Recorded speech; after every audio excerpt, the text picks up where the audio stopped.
They'll be looking for the upset.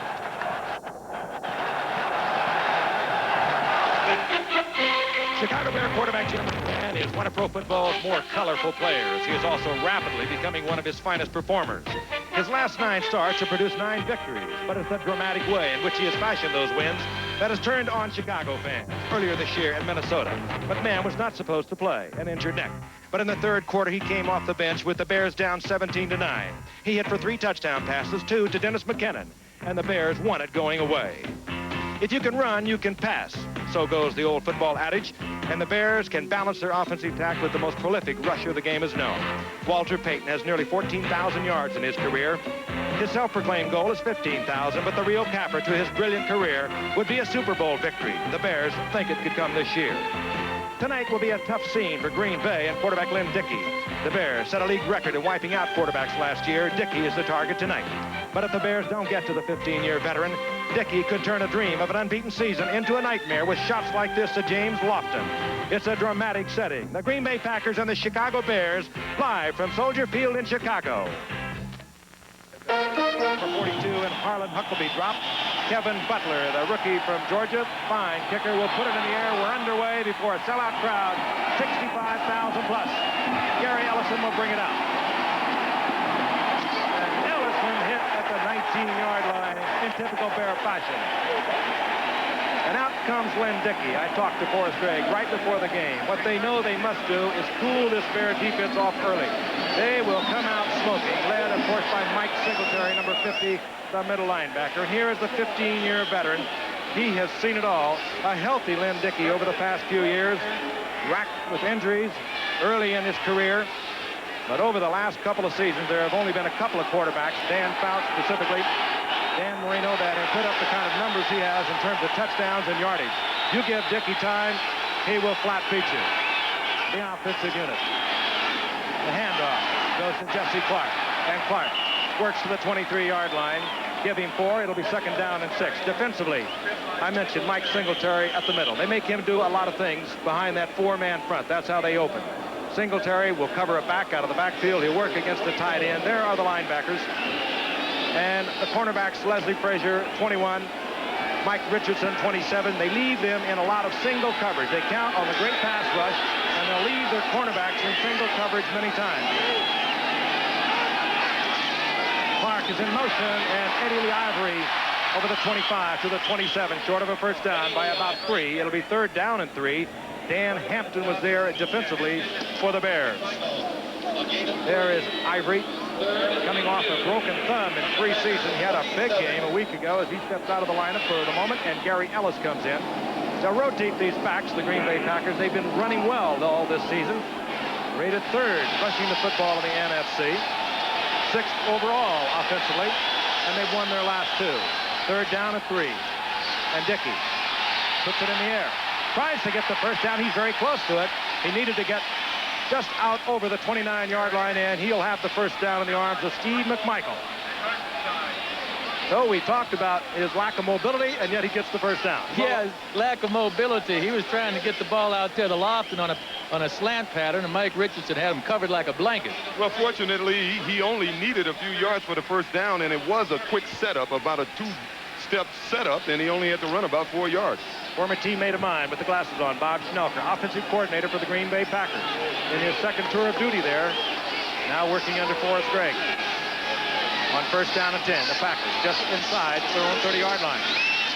Eddie Lee Ivory breaks the tackle, and Ivory's up close to the 35-yard line. He'll get 6 out of that in the arms of Otis Wilson. It'll be second down and 4. Ivory, good running back. Came up number 1 draft pick, 79 as a rookie in his very first game against the Bears. Injured knee, missed the season. Came back 80, had himself a big year in 81. First game of the season against the Bears, another knee, missed another entire season, and he's healthy once again. He checks out. Jesse Clark will be the single setback as the 2 tight ends operate for Green Bay. Second down and 6.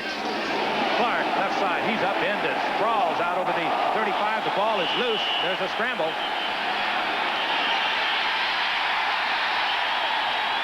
There's a saying, they have it. Clark has not fumbled in 73 handles thus far this season.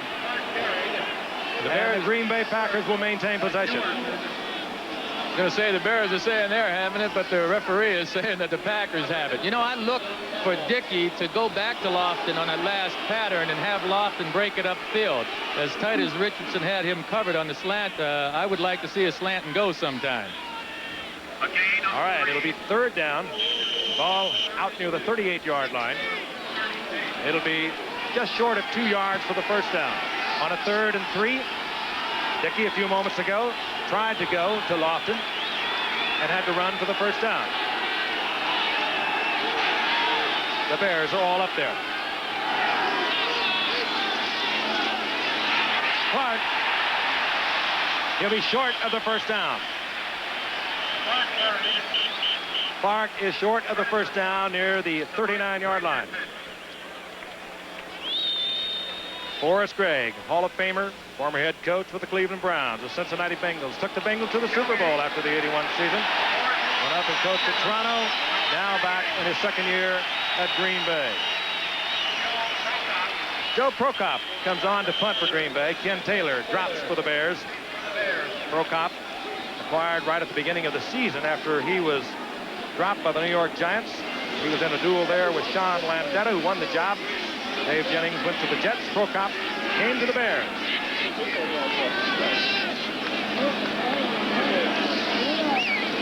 Prokop, not a good kick, hangs it up end over end. And Ken Taylor does not call for the fair catch, and he is nailed at the 31-yard line by Gary Hayes.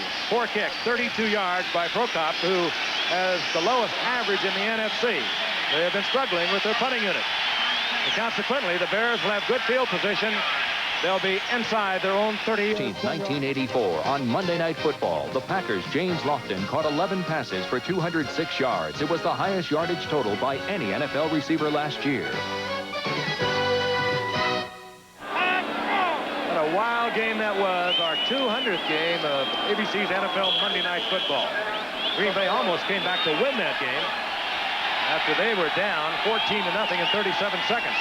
And Lofton, what a night he had. The Chicago Bears, their first possession of the first quarter from Soldier Field in Chicago. The quarterback is Jim McMahon. Earning more and more respect with each passing game. This young quarterback out of BYU. There was movement. The ball is loose. There's a scramble. Randy Scott is on the football. And apparently a Packer was drawn offside, and they are going to get the turnover. Bitterly complaining is Jay Hilgenberg, the center. The exchange was between Hilgenberg and McMahon. The ball was lost, and Randy Scott recovered. Yeah, but you have to go until the echo of the whistle. To me, it looked like they just quit on the play. I thought McMahon may have been able to go after the ball, but he just stood around, and so did the center. Well, honestly, he thought the Green Bay player was offside because he made no effort to go for the ball, and normally on a fumble exchange from center to quarterback, the quarterback's the first guy to go after the ball.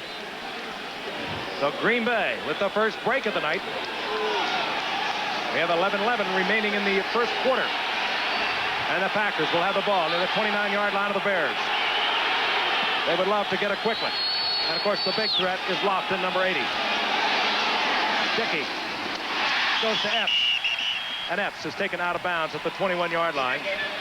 Epps will get 8.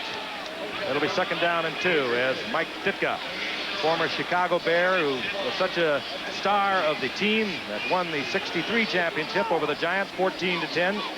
Later played for Philadelphia. Later the Dallas Cowboys, along with Forrest Gregg in 1971. They were both there. They both went to the Super Bowl with the Cowboys as players.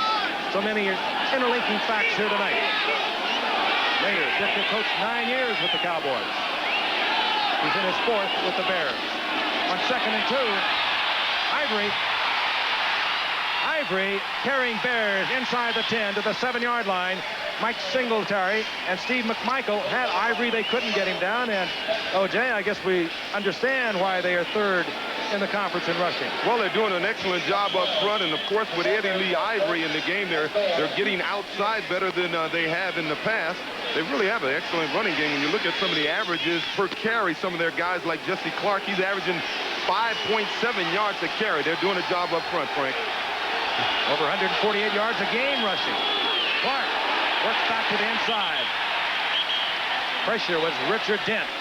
Slowed him down, and Clark just does get back to the line of scrimmage. In fact, he'll lose a yard on that. It'll be second down and 11. There is big number 95, Richard Dent. Had a great season a year ago, 17 and a half sacks, tops in the NFC. They got him in the 8th round back in '83. Dan Hampton got hurt in '82. In '83, rather, he got an opportunity, and they can't get him out of there. And that's what Green Bay feared the most. Gary Fincey gets the interception as Lynn Dickey was hurried into a pass he did not want to throw. He was decked after he delivered it, but the Bears get the turnover and they get the football back. They can come at you in so many ways under defensive coordinator Buddy Ryan's defense. They were right in Dickey's face. That's what they wanted to do. They told us they wanted to do that. Dickey threw a bad pass to the end. Kaufman is picked off by Fincey. So the Bears get their turnover, and they get the football back. They have it at their own 7-yard line. Still no score. We'll be back.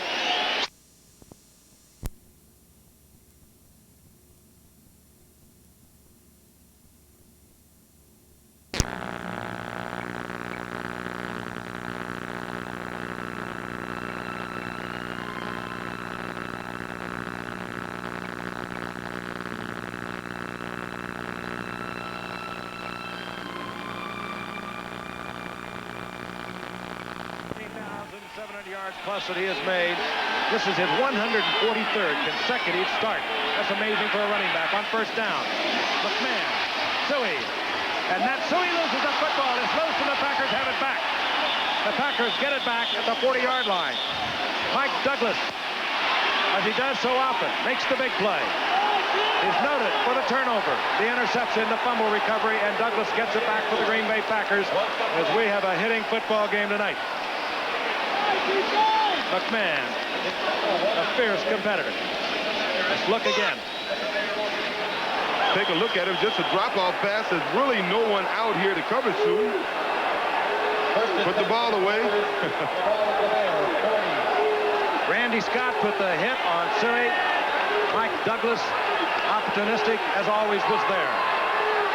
First down at the 40-yard line of the Bears. The Green Bay Packers have it back once again. Dickey. Lofton. Dickey almost got over the line of scrimmage, but he delivered it a yard short into the hands of Lofton. First down, Green Bay at the 27-yard line of the Bears. Well, it takes a wily veteran to do what Dickey just did there. I mean, he was so close to that line of scrimmage, but he was able to pull up and throw the pass. Mike Douglas, 214 pounds, but he does make things happen defensively for the Packers. The first down is inside the 27-yard line of the Bears. 8:55 and the clock is moving, remaining in the first quarter. The two tight ends are in. Ed West, 86, Kaufman, 82. That means a single setback, 33, Clark. Here's Clark. Finchik with a fine open field tackle. And he drops Clark after a 4-yard pickup near the 21-yard line. Tell you, amazing thing about this Clark, he's 6 foot tall. He weighs 233 pounds. Now, normally you won't see a back with those dimensions averaging near 6 yards a carry, but you saw on that play, the kid has a lot of acceleration and pretty fast. The leading rusher ended tonight with 376 yards, a 7th-round pick out of Arkansas in 1983, Jesse Clark. Third down and 6. Dickey changing it up. Clark. And Clark is hammered behind the line of scrimmage. Singletary, who seems to be always around the football, was there for the stop. There will be a loss of a yard. Mike Singletary, 3 sacks into tonight. Second to Finchik in tackles. Just everywhere. And one of the reasons that Buddy Ryan, the defensive coordinator, can use the 4-6, the 46 they call it, so effectively. Singletary can do most anything. Third down and 6. He'll cover a back out of the backfield, occasionally go with the tight end. Whistles and flags on the 3rd and 6. A referee tonight is Chuck Heberling. 2-5, offense. Third down. Ron Halston, the right guard with a false start. And the pack will be backed up. Tyrone Keys, number 99, is in for Mike Hartenstein defensively for the Bears.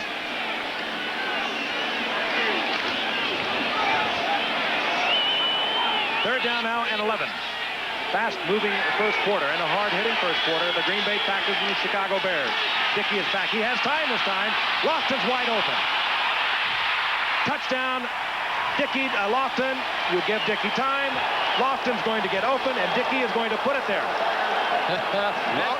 That's the pattern. Then Dickey told me this is Lofton's favorite pattern, the pattern he runs best. He ran a post corner pattern. He made a break to the inside, and then he broke to the outside toward the corner and left Richardson in his tracks. Cannot give Dickey that kind of time. He is a brilliant passer.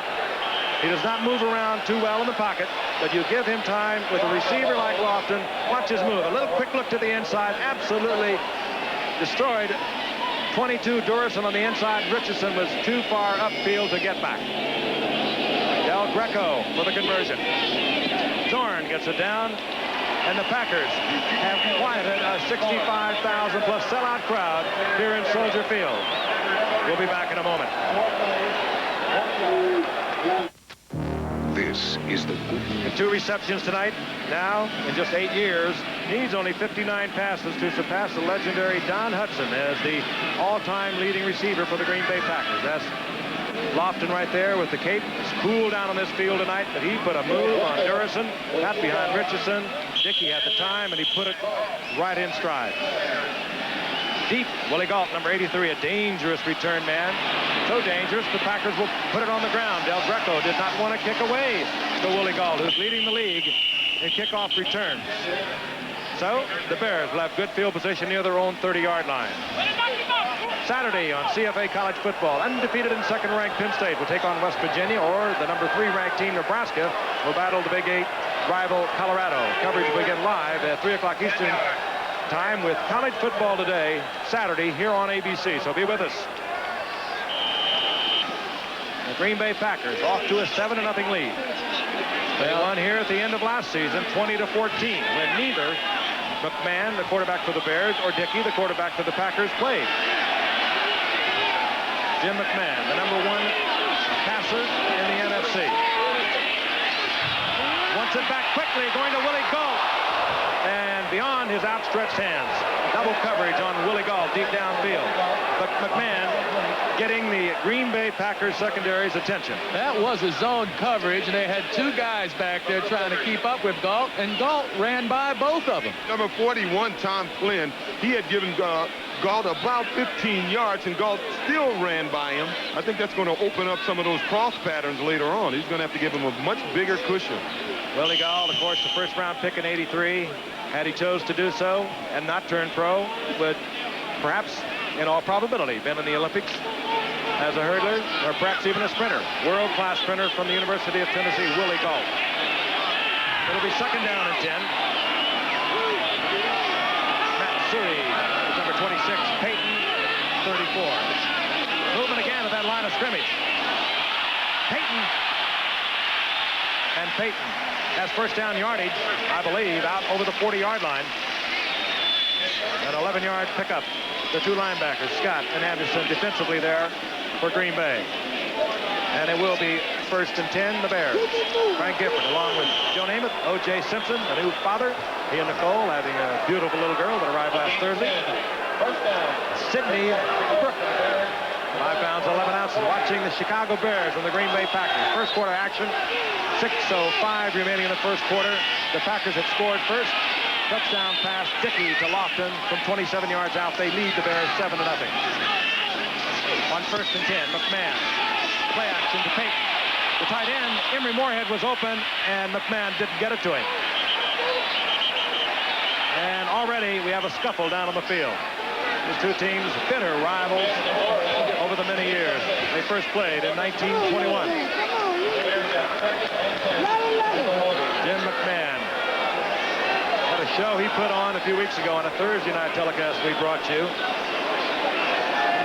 They were not going to play, and they called him a catastrophe quarterback that night. Did this man, his head coach Mike Ditka. He finally talked Ditka into letting him into the ball game, and the Bears were trailing the Vikings 17-9 in the third quarter. He came on, fired 3 touchdown passes, had 8 completions on the night, 263 yards, and the Bears romped all over the Vikings. He's that kind of quarterback. He is electric. Second down and 10. Everyone in the pattern. McMahon gets it to Payton. It gives you a thrill, and then gets the first down at the 43-yard line. 17-yard pickup. Hey, I know this Green Bay team has a lot of confidence in Brian Noble, their young linebacker, but there's no way that Brian Noble is going to be able to keep up with Walter Payton. That's what happens this time, as you see Walter running away from him right there. Anderson finally pursues and makes the stop, and the Bears are on the prowl. They're at the 43-yard line now, the Packers. You know, the Bears have been behind. They've come from behind 4 out of their 6 wins this season, so I don't think they're pushing any panic button yet. They whack on you, and they whack on you, and they wear you down. They're a throwback to the old physical football team. Payton on first down inside the 40, near the 38-yard line. He'll get 5 to bring up second down and 5. Well, that wasn't a huge hole, but the offensive line did a good job of pushing the Green Bay line back. The first 2 times Walter ran the ball, he had huge holes to run through, and if I was McMahon, I'd just relax a little here, take a little time, and let him run the football and force Green Bay to prove they can stop them from running it. Yeah, I agree. Last week, the Bears' offensive line and defensive line as well got game balls. They played so well. I'd let the guys in the pitch decide it. Second down at the 38-yard line. Second and 5.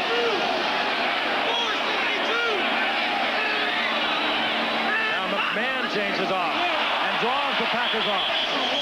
McMahon out to Moorhead, but the contact had been made. Charlie Martin into the center, Jay Hilgenberg, and the flag is down. I think this is what happened on that first fumble of the game, and that's why McMahon was complaining earlier. Encroachment, number 94, defense, 5 yards. That should give the Bears a first down by about a foot. First and 10, the Chicago Bears. I'll tell you, I've been in this town for the past 3 days, and everywhere you go, everyone you talk to, what about the Bears? They didn't ask much about Green Bay. They said, can they go all the way? Can they do it undefeated? And can they win the Super Bowl? Well, the interesting thing about the Bears, they have a lot of respect for Green Bay. It was interesting to hear Otis Wilson say that the Packers tried to intimidate them.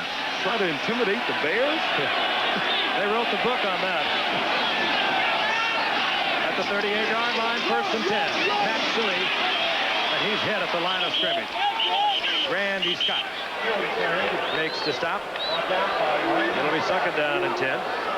Matt Suey, who works so quietly in the shadow of Walter Payton, but so responsible for much of the heroics of Walter Payton. Good blocker, steady out of the backfield, good receiver, all-around athlete of Penn State. Works almost in obscurity because of the fame of the great Walter Payton, and deservedly so. But nobody has done it over the years like Walter Payton. There was a loss of a couple. It'll be second and 12. McMahon. Dennis McKinnon, and the ball is loose. And the Packers have it back. It's Randy Scott. And Randy Scott gets another turnover. And McKinnon would have given the Bears a first down inside the 10. And now Jim McMahon smarting a little, the fiery competitor, and he can explode at any time. Up at the top is Willie Goff. McKinnon is at the bottom.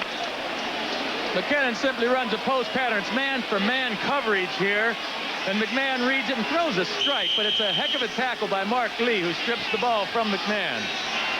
I'll tell you an interesting thing. It's a little cold here. It's going to get colder in Chicago, but it's normally the first week the temperature drops that you start having trouble holding on to the ball. When it's snowing, you'll hold on to the ball a little better. 3 Bear turnovers. The Packers lead 7-0. 3:01 remaining in the first quarter. Packers work again on the ground. Jesse Clark over the left side. He'll lose a couple as it's a swarming Bear defense headed by Wilbur Marshall on the outside, and Mike Singletary, the middle linebacker. Well, they had something working on that play, but Greg Cook, number 68, a tackle, was pulling, and he tripped over one of his own men's legs, obviously, and fell right in the hole. It's Randy Scott, second leading tackler. on this Green Bay team. He gets another turnover. 2nd and 11. Ball at the 14-yard line of the Packers. Ivory. And now the Bear defense is getting the attention of the crowd, and they rise almost on each play. Ivory gets 3 yards out of it, but it will still leave Dickey in a 3rd and long situation. You heard O.J. at the very top of our telecast say you don't want to get him into this kind of situation. The must pass. He'll have to put it in the air. The Bears totally will disregard the run, and they could bring everyone but defensive coordinator Buddy Curry. Or Buddy Ryan, rather. Blake Moore comes in at center for the shotgun. Dickey throws another interception. He was under pressure. Richardson makes this interception. Now Dickey is getting into a little bit of a row with Richard Dent down at the goal line. Dent knocked Dickey back to the surface after Dickey had got up. Yeah, the official could have called a penalty on that one. I tell you, this is a sloppy football game. That's the 5th turnover, and the first quarter's not even over yet. Dickey again under pressure. The Bears knew that's what they had to do to Glenn Dickey. And that's exactly what they've been doing. They have come up with 2 interceptions with Bear rushing linemen right in Dickey's face. So the Bears now have it back at the 31-yard line of the Green Bay Packers. 1:36 remaining in the first quarter, and the Bears trailing 7-0. Moorhead is in motion. This is McKinnon. A little screen out to McKinnon. He had Moorhead out in front, but the Green Bay Packers will hold him to 4. Let's go back, and we'll take a look at the interception. First, the pressure on Dickey. It comes in the form of Richard Dent on the left side, who had a deal working with Ezra Johnson. Dickey put it up in the air. Mike Richardson is there, and the Bears get the turnover. Well, Lofton never got out of his break. Lofton was trying to run a square in. I don't know whether he lost his footing or what, but he never got out of his break. 2nd down and 6 as Mike Singletary looks on.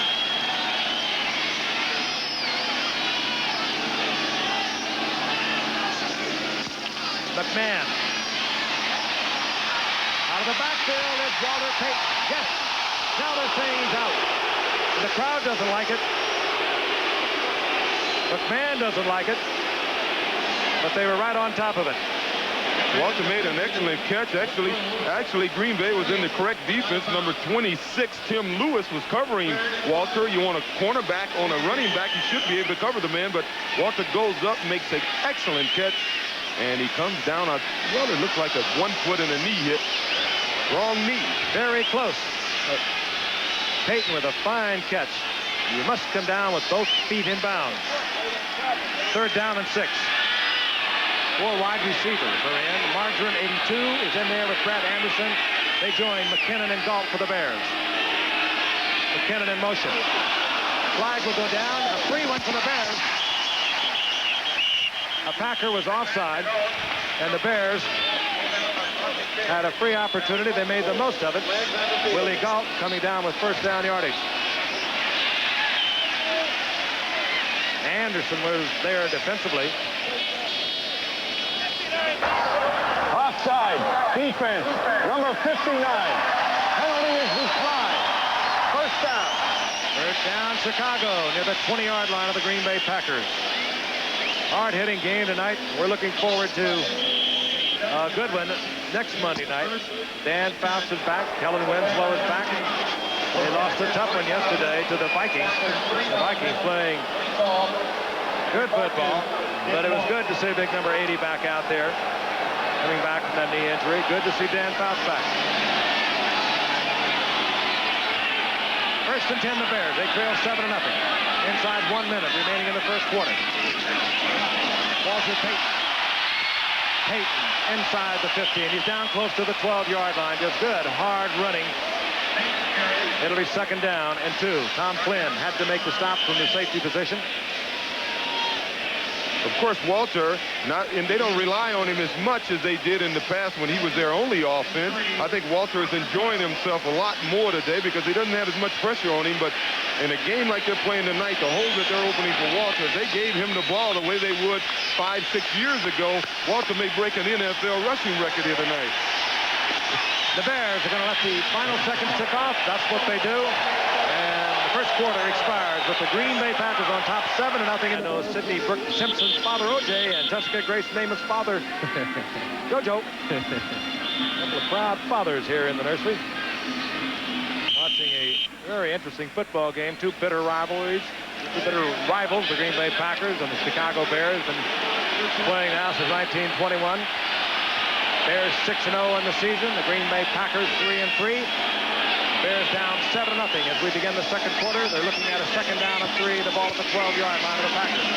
Matsui is taken from behind. He'll be short of the first down, and again a scuffle breaks out. And that was a good tackle, good penetration by Donnie Humphrey that time. He came from the right end position. These guys have been wanting to fight all night from the first quarter on. That's what we said. They said both teams are intimidators. And when the Bears told me this morning that Green Bay attempts to intimidate them, I mean, I was shocked. That's obviously what they're trying to do to one another. So he lost about a yard. It'll be 3rd and 3. This ABC Sports exclusive is being brought to you by Light Beer from Miller. Everything you've always wanted in a beer and less. Bears have coughed it up 3 times. The Packers have had 2 interceptions. 3rd down and 3.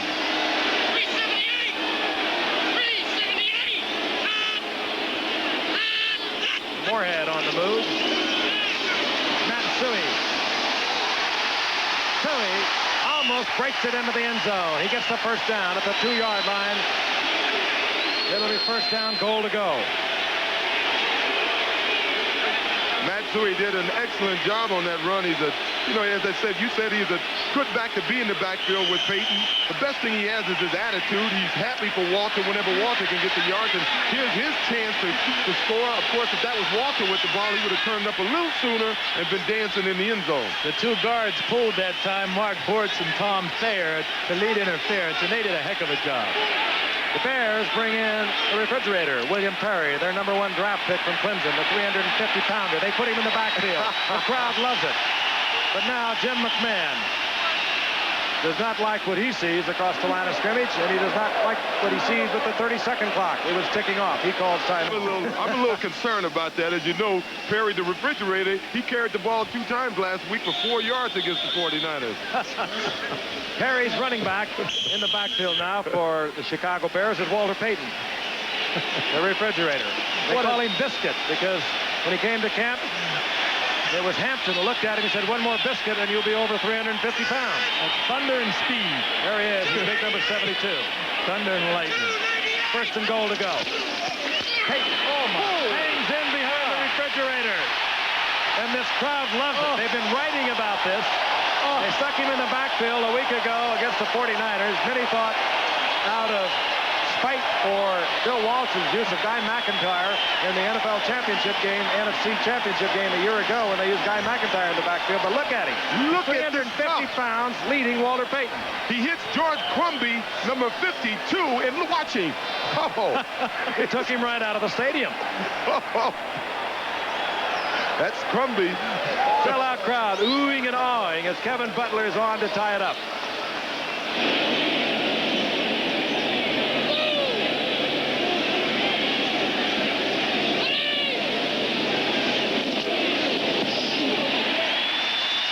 Putting the uprights as Butler, and we have a tie football game as Payton scores behind the lead block of William Perry, the rookie from Clemson.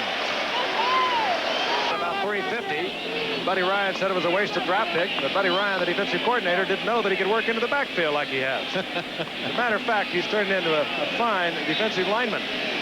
Clemson #1 draft pick. Kevin Butler to kick.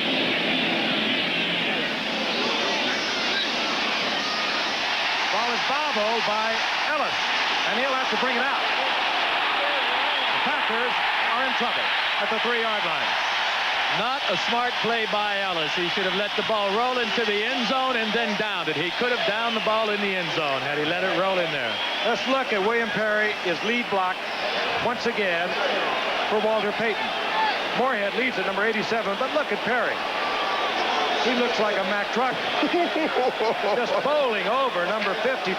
That is the linebacker, Cumbie. He knocked him into next week is what he did.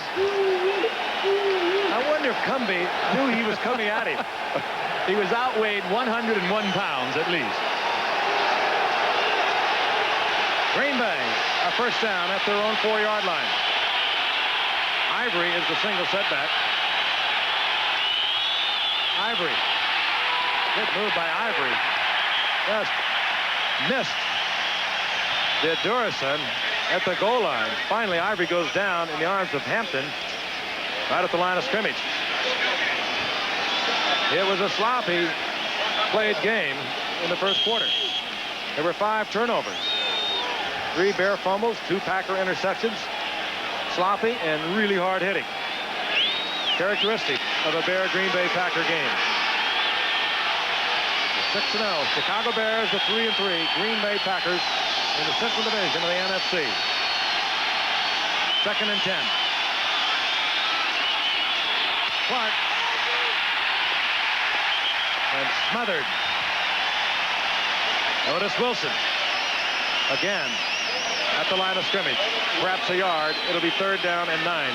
Well, that Richard Dent is giving Carl Swank some fits over there. Dent is getting across that line so quickly. And again, that's the reason this defense works, because of Richard Dent, Dan Hampton, and Steve McMichael. Those 3 interior linemen are really outrageous football players. Now, the Packers want timeout. And the limping Packer is the quarterback, Lynn Dickey. I did not see what happened to him on that last play, but he obviously is in pain. In fact, he is having a difficult time getting off the field. Looks to be something with either the right knee or the right ankle, or perhaps the right hip. Lynn Dickey was throwing a 27-yard touchdown pass tonight to James Lofton. Over the years, so many injuries to Lynn Dickey in the 15 years that he has played this game. Came up with the Houston Oilers as a rookie, dislocated his hip. I did not think he'd ever play after that one. He traded to the Packers 5 years later. Broke a leg, shoulder, and it wasn't until about 4 years ago that he completed a full season. Randy Wright comes in, the second-year man out of Wisconsin for the season, 22 of 41. A couple of touchdowns, 3 interceptions. He started the Cardinal game for Green Bay 3 weeks ago. He's in there now. Randy Wright, he can run it. It's a lot of distance, hit from behind. Chasing him down was Dan Hampton and Tyrone Keys. Just short of the first down is Randy Wright. We'll try to get a definitive word on the condition of Lynn Dickey. He did not appear to have been hit. Right now, we'll see the punting unit as Dickey continues to stretch that right leg. Well, one good thing is Randy Wright just showed he can run, and I got a feeling he's going to have to do a lot of that before the night's over. Prokop comes on, and Ken Taylor drops for the Bears. All things being equal, the Bears are going to have the ball back in good field position. Prokop. Again, it doesn't turn over. Taylor takes it at the 42-yard line. And it's a reverse. Goodbye. Goodbye. Lots of running room for Gentry. Down the sideline, Dennis Gentry. Gentry all the way to the 11-yard line. 47-yard return as the Bears come up with a little trick of their own. Take a look at it again. Taylor really made it look good. Looked upfield, and here comes Dennis Gentry with a lot of speed. The picket line set up by the Bears beautifully. Gentry directing traffic. And Gentry finally stepping out of bounds at the 11-yard line. And who makes the tackle? The kicker. Prokop. And we're tied at 7 here in the second quarter. And the Bears have a first down near the 10-yard line once again of the Packers. And now McMahon wants to change up.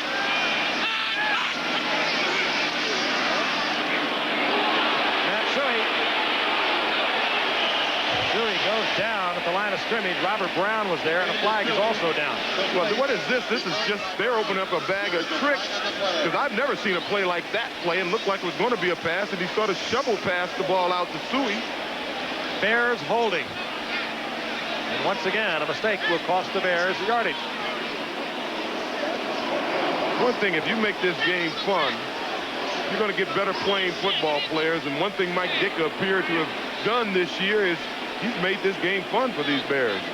Jim McMahon helps also. He keeps it fun on offense. Number 34. Walter Payton called for holding. Sweetness is caught holding. Well, that last play was just a quick toss to Matt Suey, and Walter knew it was a quick pass, so he was right on the linebacker immediately and got called for holding. It was the weirdest play I've ever seen. It was a half roll, and then he sort of pushed the ball out to Suey. Easy completion. First down now, Bears near the 20-yard line of the Green Bay Packers.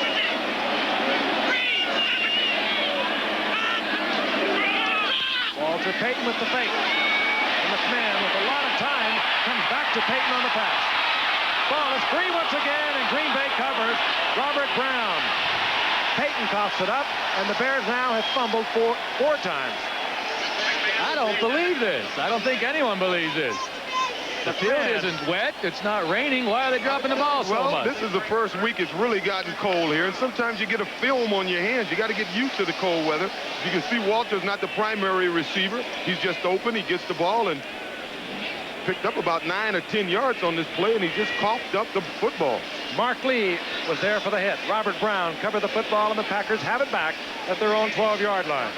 We'll be back. The ball at their own 12-yard line. Frank Gifford along with O.J. Simpson and Joe Namath. Watching a hard-hitting football game that has caused already 6 turnovers. And we have 11:02 remaining in the first half. And Dickey back at quarterback. Dickey fires an interception. Taken there by Marshall. And Marshall brings it all the way back inside the 5-yard line. Third interception now for Green Bay. As turnover is answered by turnover. That time he just put it right in the arms of Wilbur Marshall. Dickey trying to play with what we understand is a pulled muscle in the thigh, and that's tough to do. Well, 7 turnovers in, 19 minutes? I haven't seen that before ever in a football game. I can't believe he threw that ball, Joe. Kaufman was, Marshall was all over Kaufman. There was just no way he should have thrown the ball to him. Stepped out of bounds back at the 12-yard line, so it'll be first down Bears, or rather the 17-yard line. First down Bears at that point. Willie Galt, split to the right. Out to the left is McKinnon. Suey and Payton with the setbacks. That's Matt Suey in motion. McMahon is back. Payton on the dump off. And Payton taken out of bounds by Tim Lewis. Near the 12-yard line. Gain of 6. It'll be second down and 4. Amazing. It has been a hard-hitting football game, but Len Dickey has thrown 3 interceptions tonight. I know that he himself knew that he should not have thrown. Twice he was in the arms of Bear defenders, and that one a few moments ago that he tried to get to Kaufman, Wilbur Marshall had absolutely perfect position on it.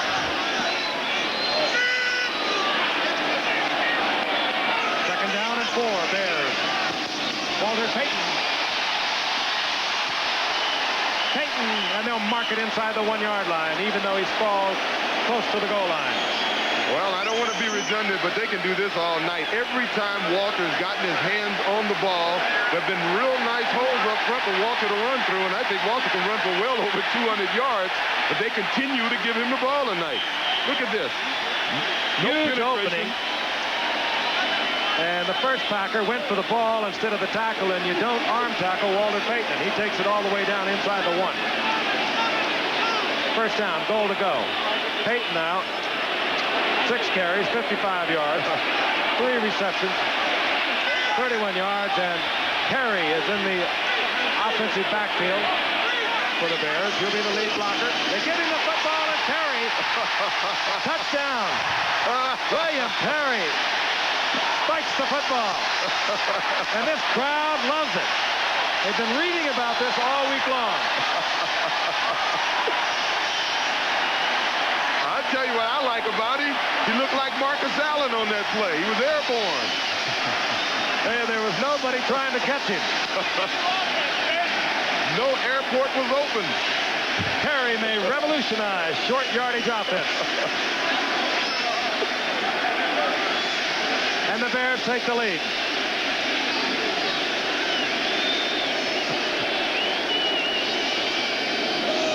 Kevin Butler for the conversion.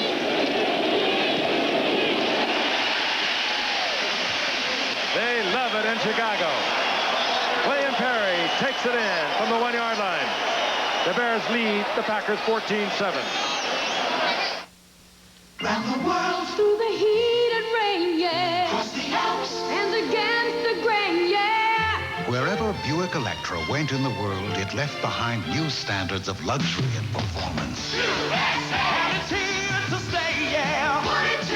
Your own test today, yeah. Now, see if Buick Electra lives up to the highest standard of all. Yours. Wouldn't you really rather have a Buick? You may know who got the most hits, who stole the most bases, who caught or missed the most balls.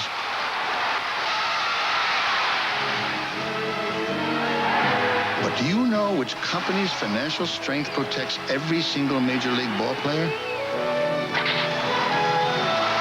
It is the Equitable that helps them live the good life. When you need something printed, you have many places to choose from. We are forms. Forms are us. Those aren't forms. Yeah, we could do that. We could do that. You can't do that. Yeah, we can do 2 colors, black and white. Ha! If people only knew all the things Pip Printing can do, they'd save themselves a lot of trouble. Pip can do it.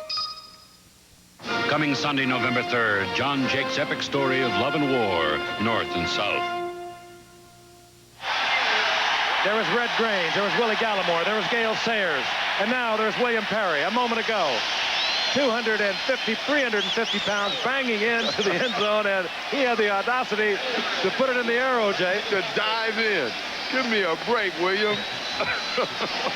Nobody wanted much to do with William Perry, however. Butler hangs it high. Ellerson will bring it out, the rookie from Wisconsin. And Ellerson to the 35-yard line. A flag is down as Ellerson is hit there by Sanders. Thomas Sanders. There's a flag on the flag. Well, it's been a sloppy game so far, but it's only a 7-point difference. We get the Pack going here, we can have a tight contest. Well, I think the Pack has to go back to playing somewhat conservatively. I think they should be throwing the ball to their backs with, quick outlet passes and running the football until they get good field position, and then they can open it up. Number 99 on the receiving team. First down. John Dorsey holding, and a fine return by Ellerson is negated. The Green Bay Packers will have it at their own 16-yard line, 1st and 10. We're going to pause 5 seconds and allow our stations along the line to identify themselves. You're watching another sports exclusive on Channel 7, WKBW-TV, Buffalo. Green Bay now down 14-7. They scored first on a 27-yard touchdown pass. Lynn Dickey to James Lofton. The Bears have answered twice. Dickey, draw play, Jesse Clark. Good play by Hartenstein, the defensive left end. The line of scrimmage, and that's all. As a matter of fact, there's a loss of a yard. A draw play is second down and 11. Sorry, Frank. A draw play is a difficult play to run against a defense like this because all the guys are such good athletes. They can be blocked, but they can react off a block so well. So a draw play is not a good choice of plays to run on first down against the Bears. 9 minutes remaining in the first half. 2 NFC Central Division rivals. The Bears are 6-0. The Green Bay Packers are 3-3. And Dickey is back. Dickey fires a shot and it's complete. And it goes to Phil Epps. And Epps is close to first down yardage out near the 27-yard line. Dave Durison and Mike Richardson were there defensively. They'll mark it carefully. And we could have a measurement. Dickey once again is limping, moving very gingerly around. We told you that our word was that he had a slightly pulled muscle in his thigh. He's a courageous man, but I tell you, I don't think he can finish this game. Randy Wright has come in as Dickey once again is going to lead.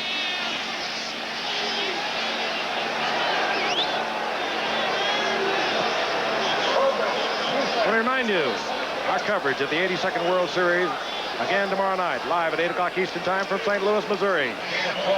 We'll continue. Kansas City Royals visiting the Cardinals to take on the Cards. And, of course, the Cardinals 2 up on the Royals with their backs to the wall. Action will begin live at 8 o'clock Eastern right here on ABC Sports tomorrow night. The quarterback is Randy Wright. On 1st and 10, Jesse Clark works over the right side for a couple of yards.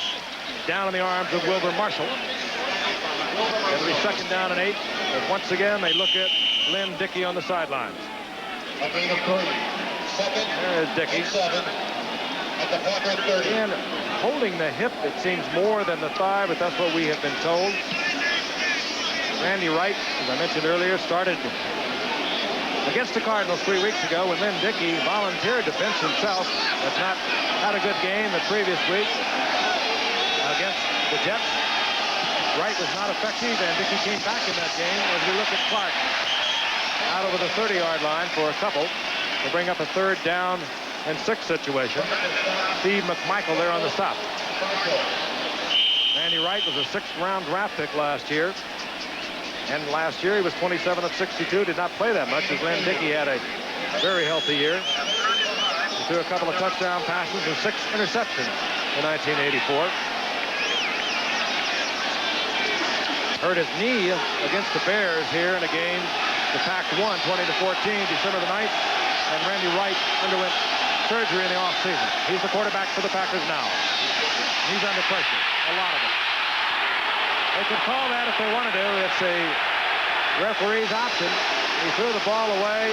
There was no potential receiver in the area, but the flags do not fly. It'll be 4th down. The pressure was by Richard Dent and Hartenstein. Out comes the punting unit for the Packers with 7:13 remaining in the first half. And Ken Taylor drops. You were with us a little earlier. You saw Taylor reverse the ball to Dennis Gentry. And Gentry brought it back 47 yards to set up a Bear touchdown. Prokop with a long count. Again, not a good kick by Prokop, but he gets a good bounce for Green Bay. Now it comes back and works against the Pack, and the Bears will have the ball at their own 23-yard line, 1st and 10.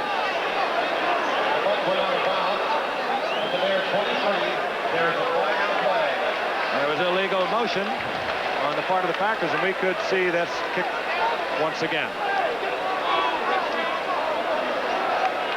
The options being discussed with Rivera, the linebacker, and yes, the Bears would like them to kick again. And our understanding now is that Lynn Dickey will go into the locker room for Number 24 in-depth in the examination. kicking team. 5 yards, 4th down. We'll try and get additional word on the condition of Lynn Dickey, and the Green Bay Packers will punt once again. Ken Taylor, the Bears, settles in at about the 34-yard line. There goes Dickey into the locker room. Word, as I mentioned, that we had was a pulled thigh muscle.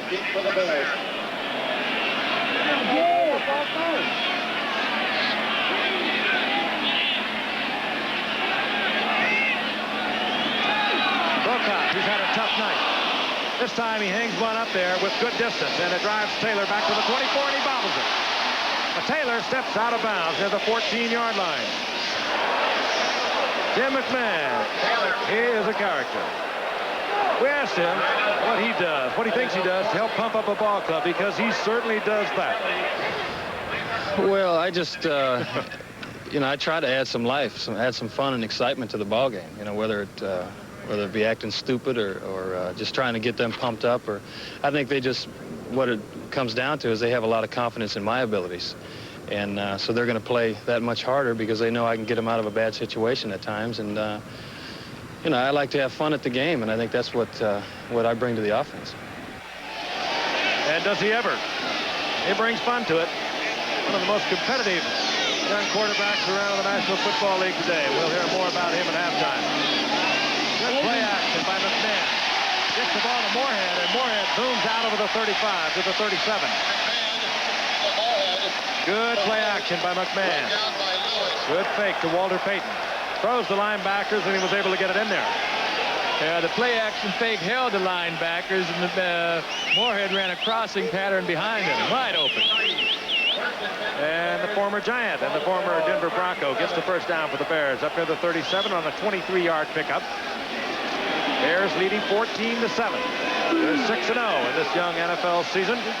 The Green Bay Packers, winners of their last two, are 3-3.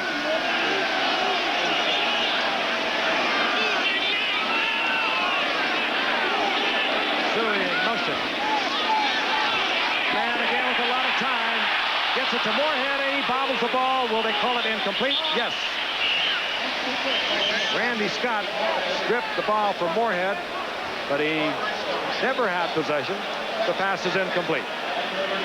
Randy Scott is playing quite a football game tonight for the Packers. He's recovered a couple of fumbles and came close to causing another one right there. Well, Randy's a good football player, of course, out of the University of Alabama, and makes his home in Tuscaloosa, Alabama in the offseason. And, you know, I wonder if they really named him after Randolph Scott, the actor. That's really his first name, you know, Randolph. One of my favorite Cowboys. He is playing it tough tonight.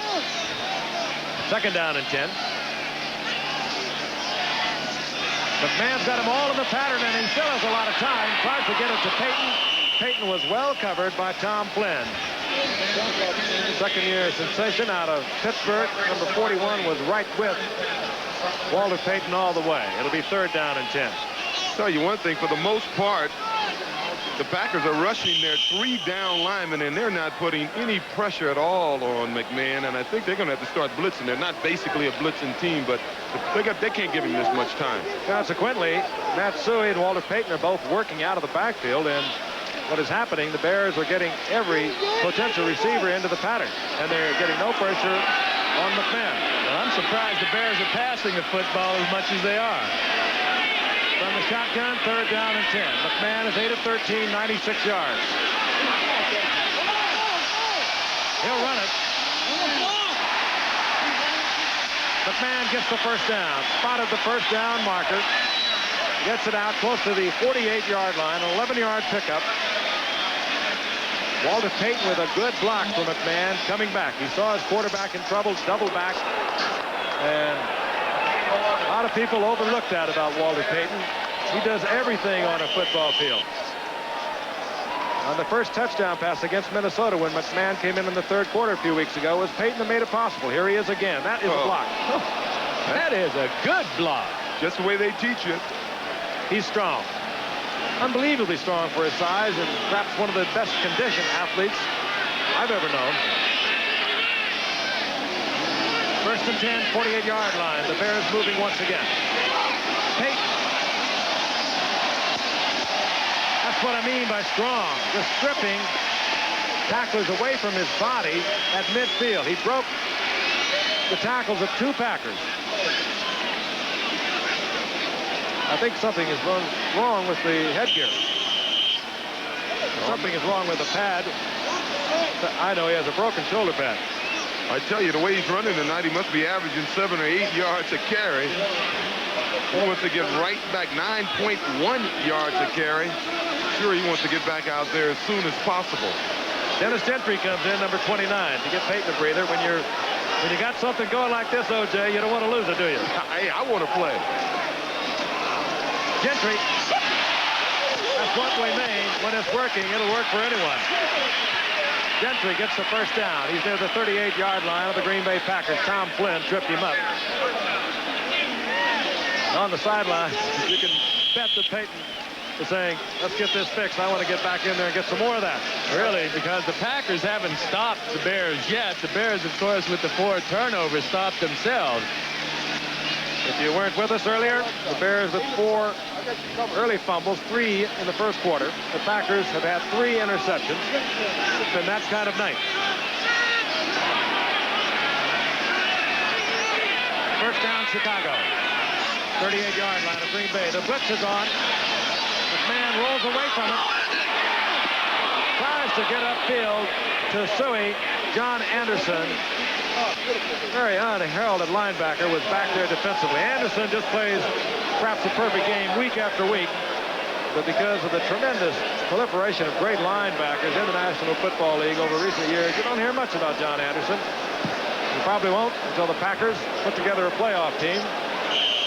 They get a lot of national coverage.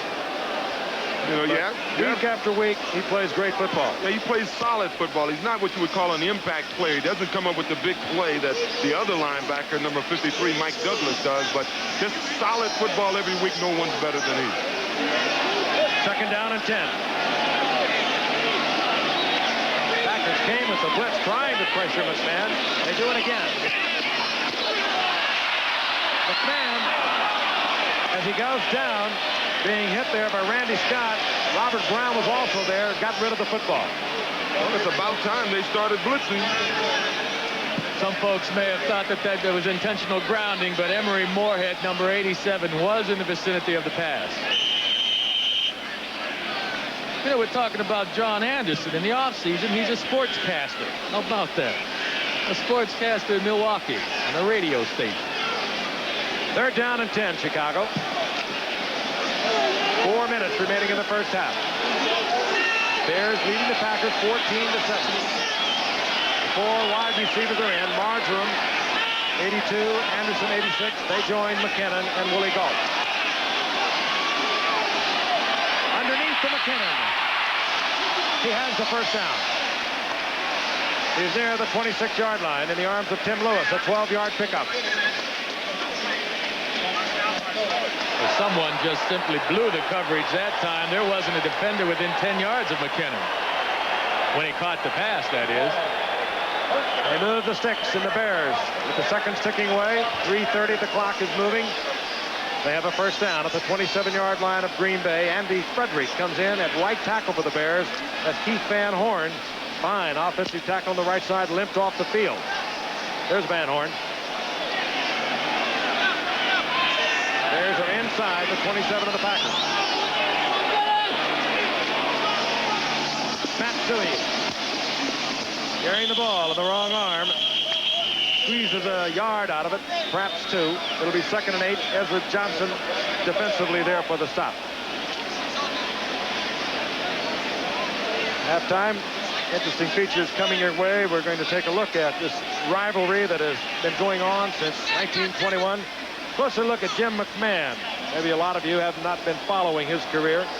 Hasn't been around that long, only 4 years, but he has already made an impact on this Chicago Bear team. And, of course, a report on the World Series, which will resume on ABC here tomorrow night from St. Louis. The Royals up by 2, or Cards up by 2. And the Royals in desperate trouble. Illegal motion, number 87 on the offense. First down. That was Moorhead illegally in motion. Down will remain the same. It'll be 1st and 15. Ball now at the Pack's 32-yard line. They start the clock. We're inside 3 minutes remaining in the first half. 10th play of this drive.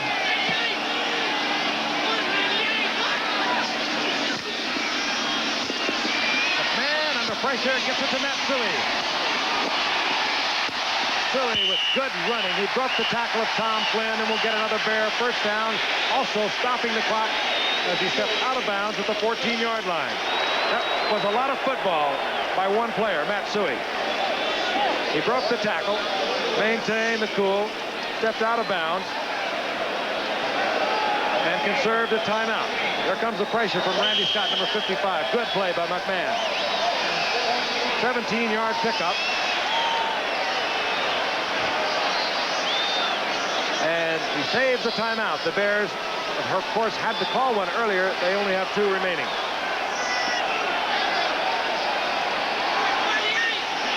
Bears on the drive. 2:35 remaining in the half.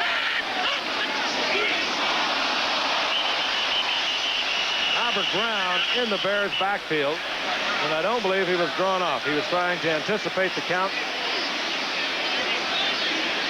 Officials huddle.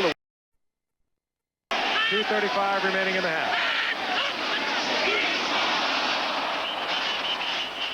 Robert Brown in the Bears backfield, and I don't believe he was drawn off. He was trying to anticipate the count. Officials huddle to work it out. Well, that's one way to stop the Bears. I don't think that's legal, though. Number 93, defense, offside.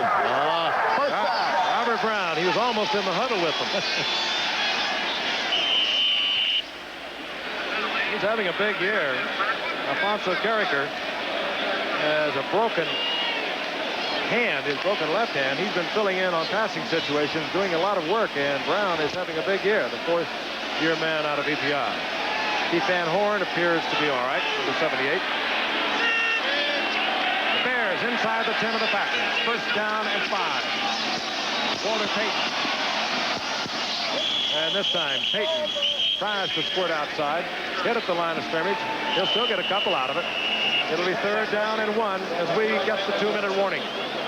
We'll be back. Soldier Field and Chiefs leading the Green Bay Packers 14-7. They have a 2nd down and 3. They are inside the Pack's 13-yard line near the 12-yard line. Sellout crowd. Soldier Field, venerable stadium built back in 1924, has seen some great events. Dempsey and Tunney fought here in 1927, drawing a $2.5 million gate. Some great football games. The Bears, 2nd down and 3.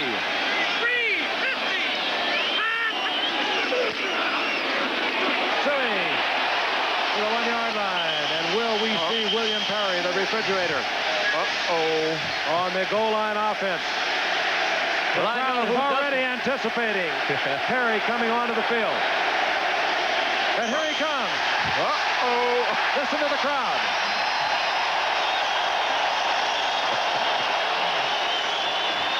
We are watching a folk hero being made. They will write songs about William Perry. The rookie from Clemson, the number 1 draft pick. Defensive coordinator Buddy Ryan said, we wasted a draft pick. They know better now. Boom. Payton following Perry. He cleaned out everything. Say, George Cumby, he just said, this is unfair. Wait a minute. We have to do something about this. Twice Cumby has met the refrigerator. Cumby has to learn to get low. Low? He got low. He got buried. Watch him again. He's already scored 1. He has now led his 2nd touchdown. Oh, my. Look at him. That was Cumby drilled again.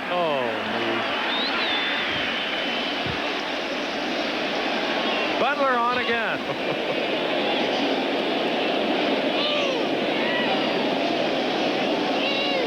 Crowd still buzzing.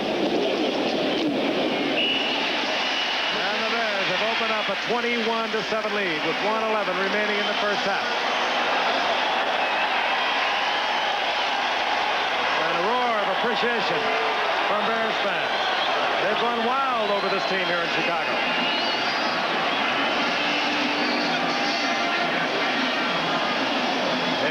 Been off to this kind of a start since 1942 when the Bears went 11-0.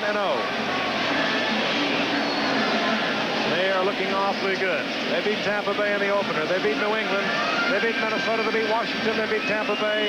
And last week, they beat San Francisco 26-10 on William Perry's debut in the backfield.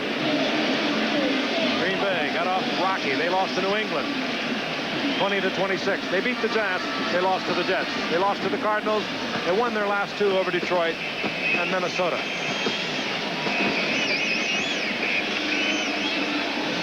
.11 remaining in the first half.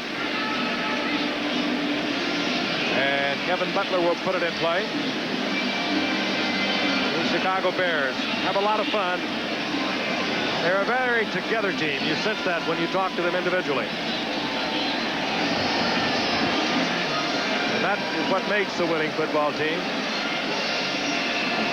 They have fun playing this game. It came so far a year ago. They were 10-6. They knocked off Washington in the playoffs, ultimately losing to San Francisco in the NFC title game. There is Ellison deep for Kevin Butler's kick, and he kicks it low as the Bears want nothing big to happen. And it was Gary Ellis who scooped it up, steps out of bounds at the 30-yard line. Here's Joe. Well, it seems that handling the kickoffs have become a major problem for Green Bay. I think this game turned around when Gary Allison muffed the kickoff back in, say, 5 minutes ago. He should have allowed the ball to roll in the end zone. That way, they could have brought it out to the 20-yard line, and they would have had some working room. Instead, he elected to pick it up and run with it and got tackled on the 2-yard line. A very bad decision by Allison. And, of course, Green Bay could not negotiate a first down from there. They had to punt away, and the Bears were right back in their face once again. They lead 21-7. Green Bay. Randy Wright is the quarterback in there for Lynn Dickey, who's in the locker room being worked on. Eric Crowley has a pulled muscle. Wright in a lot of trouble, tries to get it to Lofton. It's almost picked off by Fensick, and a flag is down. Usually in the area where we'll get the holding call against the Packers. And that's what it's going to be. Holding against Green Bay. And Randy Wright really got nailed as he tried to deliver that ball to James Lofton. Let's take a look at it. Second-year man out of Wisconsin. Pursued, chased out of the pocket. Does a good job picking up on his receiver, but there is Richard Dent from behind, and that really smarts. Offense. First down. Eddie Lee Ivory holding for Green Bay. And the Pack is backed up to their own 20. It'll be first down and 20. Packers' 6th penalty. They've been penalized 40 yards here in the first half. I think they should run out the clock at this point. Look to do something in the second half. Going 80 yards now with 59 seconds against this Bear team is too tough. Nevertheless, they stay on the shotgun. And come with the handoff to Jesse Clark. Clark. Good yardage all the way up to the 35-yard line as he gets 15 of it back. It'll be second down and 5. He steps out of bounds, stops the clock with 53 seconds remaining in the first half. Jesse Clark, I think, is going to be a star in this league. As I said earlier, he averaged near 6 yards a carry coming into this game. He's strong. He's 233 pounds, was a state discus champion from the state of Arkansas when he was in high school. Good hands, too. We mentioned earlier, coming into the night, 73 handles of the ball without a fumble. Second and 5. Packers might be thinking points once again. No, they give it to Clark. Clark, again, big yardage. First down for the Pack out to the 47-yard line. Now they're thinking points, and they use a timeout, stopping the clock with 47 seconds. Well, that's one reason I'm not a football coach. You know, if they could complete 1 or 2 passes here, they will be in field goal possession. So, obviously, my theory of running out the clock wasn't a good one. Well, they were running the ball. They just got a couple of big ones on the part of Jesse Clark. Packers now 2 timeouts. There's Forrest Gregg on the sidelines, and Randy Wright is over there talking to offensive coordinator Bob Schnelker. To remind you, first and 10, the Pack. They have the ball inside their own 47-yard line. They trail the Chicago Bears 21-7. 47 seconds remaining in the first half. And movement all along the line of scrimmage. This has not been a thing of beauty to watch tonight. There's been a lot of contact. Scuffles have broken out throughout the first half. We've had 3 interceptions off the Packers. The Bears have fumbled the football 4 times.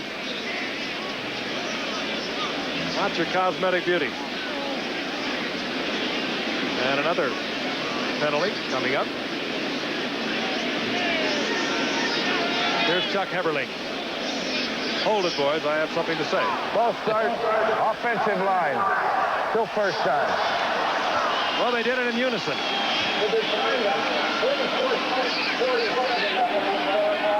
So it'll be inside the 42-yard line of the Packers. First down and 15. There is young Randy Wright.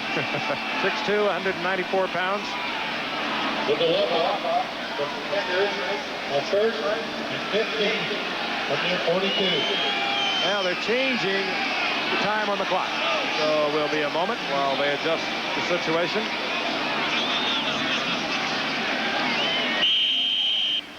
And now we're set to go. 1st and 15. From the shotgun. Twice from the shotgun. Now they have come as draw players with Jesse Clark. Now they'll put it in the air. Randy Wright. This is Kaufman. And Kaufman close to field goal range, down to the 36-yard line. Gary Finsick made the stop, and the Packers go quickly with a hurry-up offense. Now there's a flag down at midfield. It appears to be against the Bears. Yes, it is. Holding defense, number 21. The penalty is declined. It's first down. Leslie Frazier was holding. The defensive back for the Bears. Penalty declined. His first down, Green Bay. 36-yard line of the Bears. And clock is started by Heberling.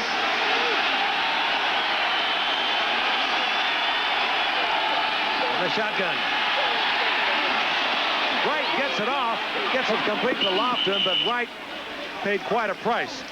He was really decked by Richard Dent. Let's watch Richard Dent again. He is so agile coming from that outside. Working against number 67, that's Swanky. He beats him once again. Wright delivers the ball. Down he goes in the arms of Dent. Dan Hampton is also there. That's about 500 pounds plus. 5-yard pickup by Lofton. 37 seconds now remaining in the first half.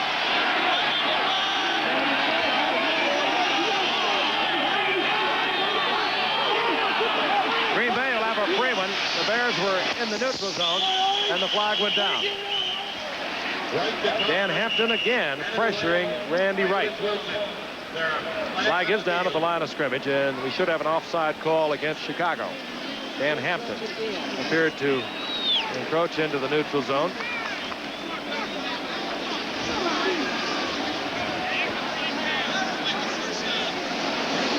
Here's Chuck Heberling again. Number 99, defense, offside, second down. Dan Hampton stepped into that neutral zone. Down will remain the same, and about a yard short of a first down. Packers have one timeout. They need to keep that. In case they have to stop the clock to get the field goal unit on the field. Andy Wright gets it down in the general direction of Lofton, who had picked up a couple of Bears in double coverage down there. Durison was back. Leslie Frazier. They were offering double coverage on James Lofton. It was interesting on that play because if Lofton would have been running for the end zone, he would have had one-on-one coverage with Frazier, but he was trying to run a delay pattern over the middle. That's the second time they've tried that, and Dave Durison, who is lining up near the line of scrimmage, is running back, taking that away from Lofton. Packers have third down and 1. And they bring out different people. McMichael comes out. William Perry comes in. Now he plays in the position he is more accustomed to be playing in. And short yardage, he anchors himself right over the center. And Randy Wright has called timeout. The Packers have no timeouts remaining. I don't know if they have enough time. Well, I'd try and get the first down right now, because they do have one timeout left. They can get 3 plays off if they have the first down. Ivory. And Ivory gets the first down, but did he get out of bounds to stop the clock? Yes, he does. With 20 seconds. Good running by Ivory. Could have perhaps turned that back earlier and got the first down.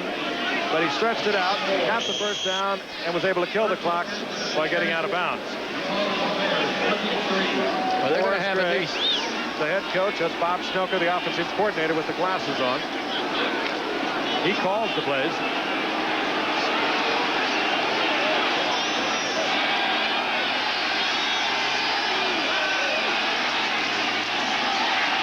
Right under pressure. Tries to get it deep in the end zone, doesn't do so, and is picked off. Durison. Another Packer interception, the 4th of the night.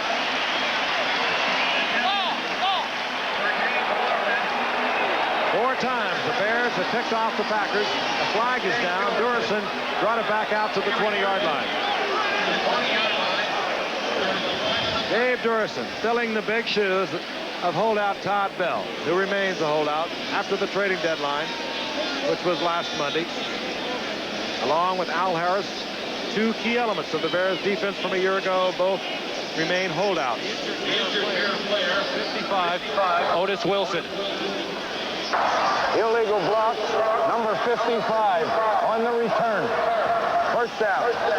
Believe me, Wilson with the illegal block, and he was shaken up on that, Joe. I know. He didn't want to throw that block, I think, especially if he'd known of this result. I'll tell you, this interception occurred because Dave Durison was freed up in the secondary, and all Dave does is look at this quarterback, turn his head over there, and play center field. Durison had no other responsibility but to play center field back there and read the quarterback's eyes. That's what he did, and that's why he got the interception.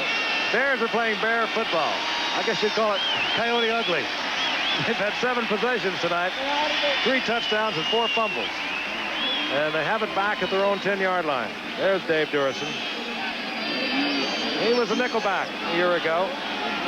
With the holdout of Todd Bell, who played Pro Bowl football a year ago. He stepped into those shoes. Perhaps doesn't do the same job, but certainly has been filling in an admirable way. The same for Wilbur Marshall, who has filled in for an absent Al Harris. First down and 10, the 10-yard line of the Bears. They have a 21-7 lead. 10 seconds remaining on the clock. This is Walter Payton.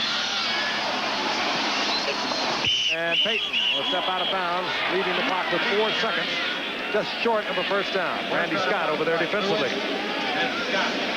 Halftime again. We're going to take a look at some of the great players from the Packers and the Bears that have been competing for so long and so bitterly over the years, going back to 1921. We're also going to take a look at tomorrow night's coming World Series game, the 3rd game in the series. Cardinals leading the Royals, of course, 2 games to none.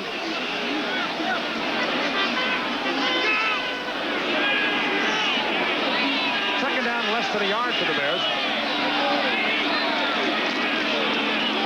Matsui. That's the end of the first half. It wasn't pretty, but the Bears fans love it. A rivalry that dates back to the dawn of the game. A rivalry that may have reached its zenith 20 years ago in 1965, when the 2 games between the Chicago Bears and the Green Bay Packers determined their conference championship, and the Packers went on to win the first of 3 straight NFL titles. Back in '65, the teams were led by giants. George Halas, who invented pro football, on the Bears side of the field. Vince Lombardi, who perfected it on the Packers. Green Bay had 5 men who made All-Pro 20 years ago. Willie Davis, the defensive end. Ray Nitschke, the middle linebacker. Herb Adderley, the cornerback. Willie Wood, the safety. And Forrest Gregg, the offensive tackle. Chicago had 3 All-Pros. Dick Butkus, the rookie linebacker. Joe Fortunato, the veteran linebacker. And Gale Sayers, the rookie running back. Plus 2 others who joined that trio in the Pro Bowl. Doug Atkins, the defensive end. And Mike Ditka, the tight end. The generals in these Bear-Packer wars, Lombardi and Halas, are gone. But those 10 select players endure. 7 of them in the Pro Football Hall of Fame. Each a sturdy symbol of the past glory of his team. And 2 symbols of the present. Mike Ditka is now the Bears coach. Forrest Gregg, the Packers. Doug Atkins works for a beer distributor in Tennessee. Ray Nitschke for a beer company in commercials. What does this creature look like? And as publisher of the Packer Report, Nitschke is still a familiar figure at Green Bay games. Joe Fortunato has an oil company in Mississippi. Willie Wood, a heating and air conditioning company in D.C. Gale Sayers is the interim athletic director at Tennessee State University. Herb Adderley, the owner of a construction company in Philadelphia. This baby is the Lineman 9000, our lean, mean burger training machine. Dick Butkus is not in the hamburger business. And secret sauce are applied never touching the food directly with your hands. Dick Butkus is in the movie Hamburger, a comedy soon to be released. Willie Davis is not in the movie business, not as an actor anyway. He and Cary Grant are on the board of directors of MGM United Artists with Alexander Haig and Art Linkletter. Willie Davis, businessman, civic and corporate leader, owner of a beer and wine distributorship in Los Angeles and 5 radio stations around the country, is the most visible of the old Packers. Solid proof that Lombardi's principles stand up off the field. Dick Butkus, actor, broadcaster of Bear games on radio, is the most visible of the old Bears. As good now at making audiences smile as he once was at making opponents wince. I stood on the sideline and watched Butkus literally destroy people, and I would just stand sometime in awe of the man. I didn't think I was that extraordinary. I was just playing the game the way it should be played, and if that meant hitting people hard, that's what I tried to do. And he was the only player I ever heard Lombardi say, we can't do that, or we can't run that particular play because of Dick Butkus. He decided for some reason that all at once our offensive plan had to be altered because of him, and I think that's probably the greatest compliment any player could ever get. But Davis and his gifted teammates, so successful, so many of them, might earn as great a compliment if their old coach could see them now. Well, he would probably say, aha, that's how I wanted it to be. That's what I was talking about back in that locker room. I'm sure that's what he would say to a lot of us. Think of it. A computer store that understands that not everybody understands. We have classes on that. A store that helps the first-time customer make the best choice. That loves to show and demonstrate. See? That's all you do. But is content to hear you say, thanks, just looking. Sure, it'd be hard to name a store like that. Except they took care of it almost a decade ago. Computerland, the one thing to know about computers.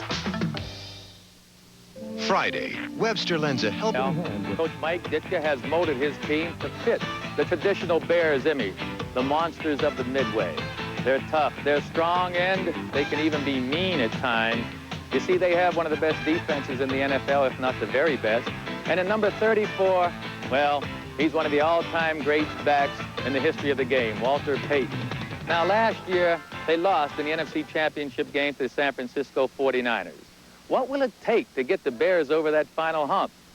I think a healthy Jim McMahon. He's confident, he's brash, he's a winner. He's the Bears kind of quarterback.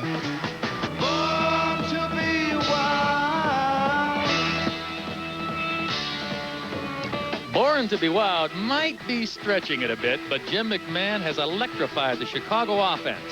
Against Minnesota, McMahon was not supposed to play, having a bad neck and a bad leg. Convincing Coach Ditka he was okay, Jim came into the game with 7:22 left in the third quarter, Chicago down 17-9. And on his first 2 plays, McMahon threw touchdowns of 70 and 25 yards. A wild performance. But the other side of McMahon is more down to earth. On a visit with Jim and his lovely wife, Nancy, I asked them both for their description of Jim McMahon. He's fun. He's fun to be around. He makes you laugh all the time. But he likes to be lazy and relax and watch TV and doesn't like to be bothered sometimes. But he's a good father. He's good to us. If you could describe yourself, what would you say about yourself? Jim, what kind of guy are you? Well, I think in one word, competitive. And I've always been that way from ever since I can remember up until today. Whatever I was into, football, basketball, baseball, backgammon, dominoes, it didn't matter. I didn't like to lose. And I was always a poor loser, and I probably still am at times a poor loser, but I've learned to control it where, I don't throw my helmet around and do crazy things, but, that's just me. I've never been able to live with a loss. I mean, I can remember most of the games I've lost throughout my career. They always haunt me. You forget the wins pretty easily, but the losses always stick in your head. And that's something that, it's always been in me, and I hope it continues, because that's what's gotten me to where I am today. We're not a company, but we recognize potential. We develop it. We use it. We'll make sure that as your responsibility grows, so will you.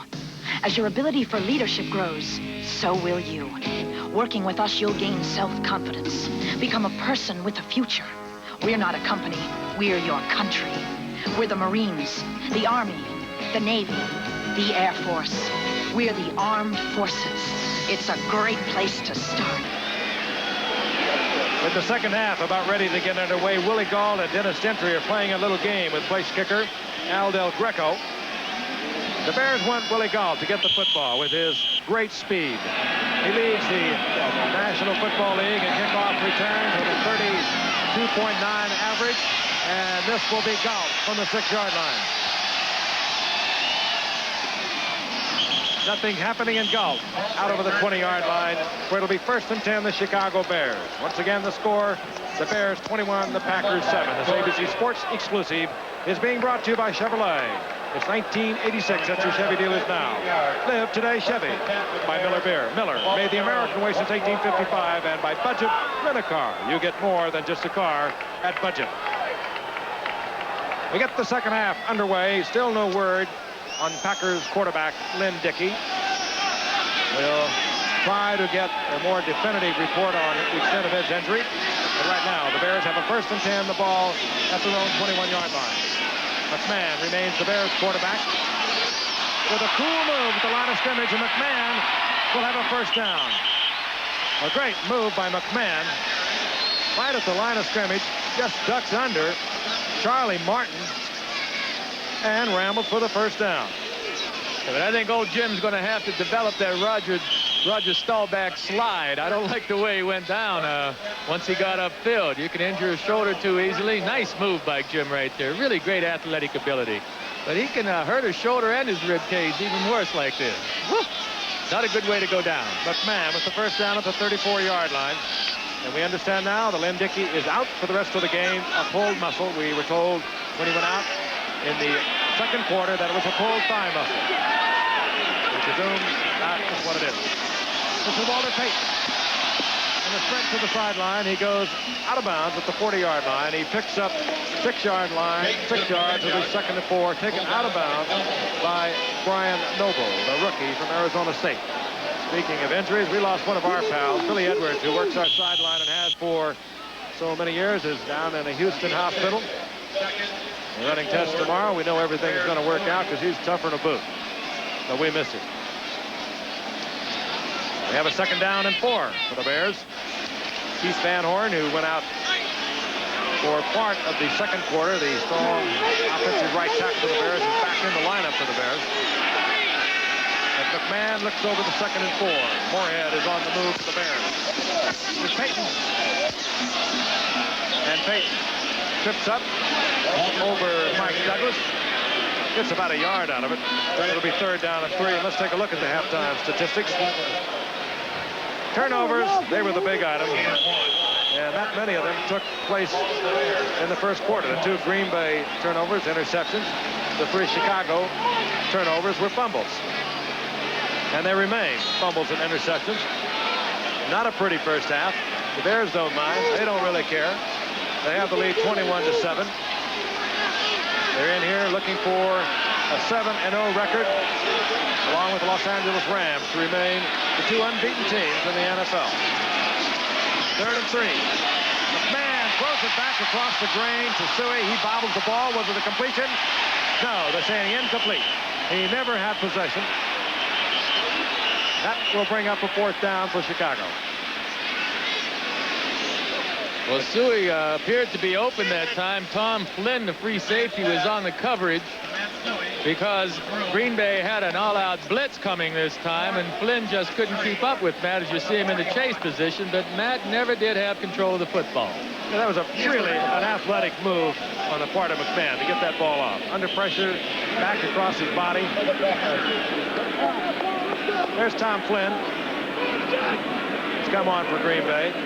Rookie Walter Stanley, who has been running the punch back for Green Bay, has been having his problems, so they bring out Tom Flynn. He did this kind of work for Green Bay a year ago, and Buford gets off a high towering kick that will go into the end zone, and Green Bay will have their first possession of the second half at their own 20-yard line. 59-yard punt, but a 39-yard net. So Randy Wright is the quarterback on the spot for the Green Bay Packers, as Lynn Dickey will not return tonight. We'll be back. Bobby Cox, who did such a fine job with the Toronto Blue Jays this past season, winning the American League East, has resigned, and he is going to move on to become general manager of the Atlanta Braves. That confirmation just in. First down and 10, the Green Bay Packers. Their first possession here in the second half. Toss is to Eddie Ivory. And Ivory will lose yardage to the 19-yard line. Hustling Otis Wilson in there defensively. And Joe, if you're the Green Bay Packers, you've lost your starting quarterback. You're 21-7 down. What are you thinking right now? Well, I'd change things up, and I'd go with what Randy Wright does best. He's a good passer, but he moves around a lot. I think he'll be able to avoid these Bears a little bit if he can sprint out some. Of course, Lynn Dickey, you know, the fine quarterback that he is, was immobile back there. We'll see what they do now. Second down and 11.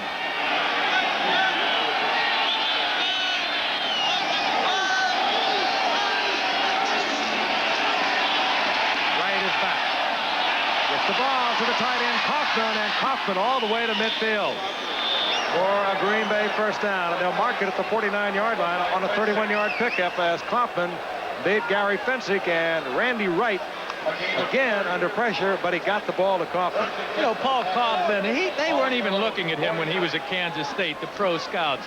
Paul actually asked John Meyer, the scout for the Packers, for a tryout. He got it, and they signed Paul Kaufman. And he's been in the Pro Bowl the past 2 years for the NFC, the big tight end, number 82, Paul Kaufman. First and 10, Green Bay. Kaufman in motion. Right, wide open is Jesse Clark. Clark is dragged down by Dave Dorison, but not until he gets inside the 25 to the 24. That was one you better believe that offensive coordinator Bob Schnelker put up on the board at halftime to take advantage of something the Bears were doing defensively. Well, they sent Kaufman in motion to the right, and he took the linebacker out of there. And I wouldn't be surprised if this is one of those plays one of the down linemen should have tried to pick up the back. Of course, Jesse does a good job of eluding this Fensick. Randy Wright has the Green Bay Packers on the move. Wright is back again, and again under pressure, trying to get it to Lofton. He had to hurry that pass. Lofton was wide open, but Wright had no way he could hold it long enough to get it there. Once again, Richard Dent. Pressure from that blind side of the right-handed passer. Well, the Packer quarterbacks have been doing an excellent job of getting rid of the football. It's hard to believe there's not been one sack on a Packer quarterback tonight, but because of all that pressure, they have thrown 4 interceptions. It's hard to believe the Packers don't have something in their offense to get the quarterback outside to avoid that rush. They haven't sacked him, but they've been deep breathing all over them.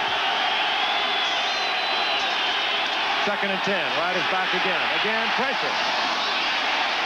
Tries to get it in to Ivory, incomplete, and that could have been very close to pass interference. Mike Singletary arriving there with the football. It'll be third down and 10. Gary Ellis comes in, good receiver out of the backfield for the Packers. We're in the third quarter, 11:05 remaining. The Bears and the Packers. The Bears with a 6-0 lead in the Central Division of the NFC, looking to become 7-0, along with the Los Angeles Rams. The only 2 undefeated teams in the NFL. The Green Bay Packers are 3-3. They have a third and 10. Here comes everybody. Gary Wright tries to get it to James Lofton. The position was perfect by the defensive back, Leslie Frazier. Green Bay would have loved a flag. They didn't get it. Tell you one thing, someone should tell Wright. He threw an interception at the end of the first half. The ball was thrown a little short to James Lofton. James Lofton being one of the country's great athletes and one of the great leapers. I'd get it up as high as I can and out in front of James. I'm sure he would have liked to, but he has been very busy dodging Bears. Here's Al Del Greco, 42-yard field goal attempt. Dorn is the holder, former Seattle Seahawks quarterback. That ball is blocked. Bears playing Bears football. And out of the pile comes Richard Dent. First the refrigerator, now Richard Dent. A flag is down. And another fight breaks out.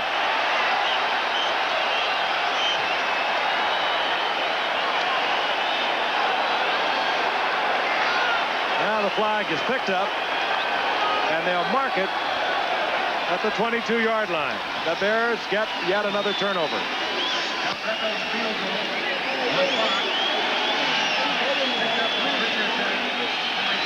The block field goal.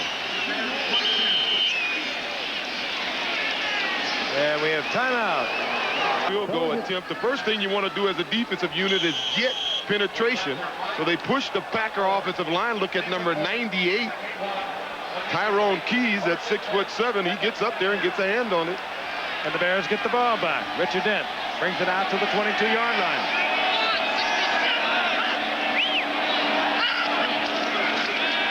Walter Payton following Suey, and Matt Suey gets a block at the line of scrimmage, and Payton works to the 25-yard line, a gain of 3.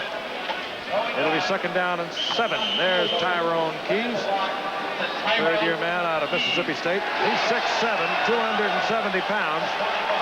He got the surge just like O.J. mentioned. Then he stretched out that long frame and got the hand on the football.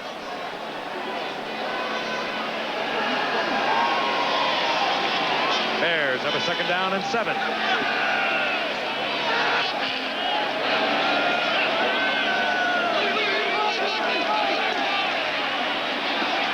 McMahon, all the time you could ever ask for. Finally, he is pressured, throws it in the general direction of Emory Moorhead. It's incomplete. Ezra Johnson finally got away from his block and pressured McMahon into the pass. It'll be 3rd down and 7. Well, the coverage down there, downfield that time was good by the Packers. They dropped their linebackers back, the corners and the safeties played zone coverage. There just wasn't any place to throw the football. This game to open up with the Packers taking a lead. Lynn Dickey to James Lofton from 27 yards out, and then it's been all the Bears. Payton scored 2 yards out. William Perry from 1 yard out, and Walter Payton again from 1 yard out. And the Bears lead the Pack 21-7. The Bears at their own 25-yard line have a 3rd and 7. Everyone's coming for the pass. McMahon tried to get it off to Payton. Tom Flynn was on the safety blitz, and he was all over McMahon. It'll be 4th down. Tom Flynn's a heck of a football player. NFC Defensive Rookie of the Year in '84. He led the team with 9 interceptions last year. McMahon now is limping. There's a young quarterback who suffered through all sorts of injuries a year ago, was only able to start 7 games. He had a lacerated kidney, had a hairline fracture in a bone of his hand, all kinds of problems. Tom Flynn is back now. Packers should get good field position. Buford just does get it away, and he gets a towering punt that drives Flynn all the way back to the 24-yard line, where he has to make the fair catch. And again, a late hit, and another fight is broken out at the 23-yard line.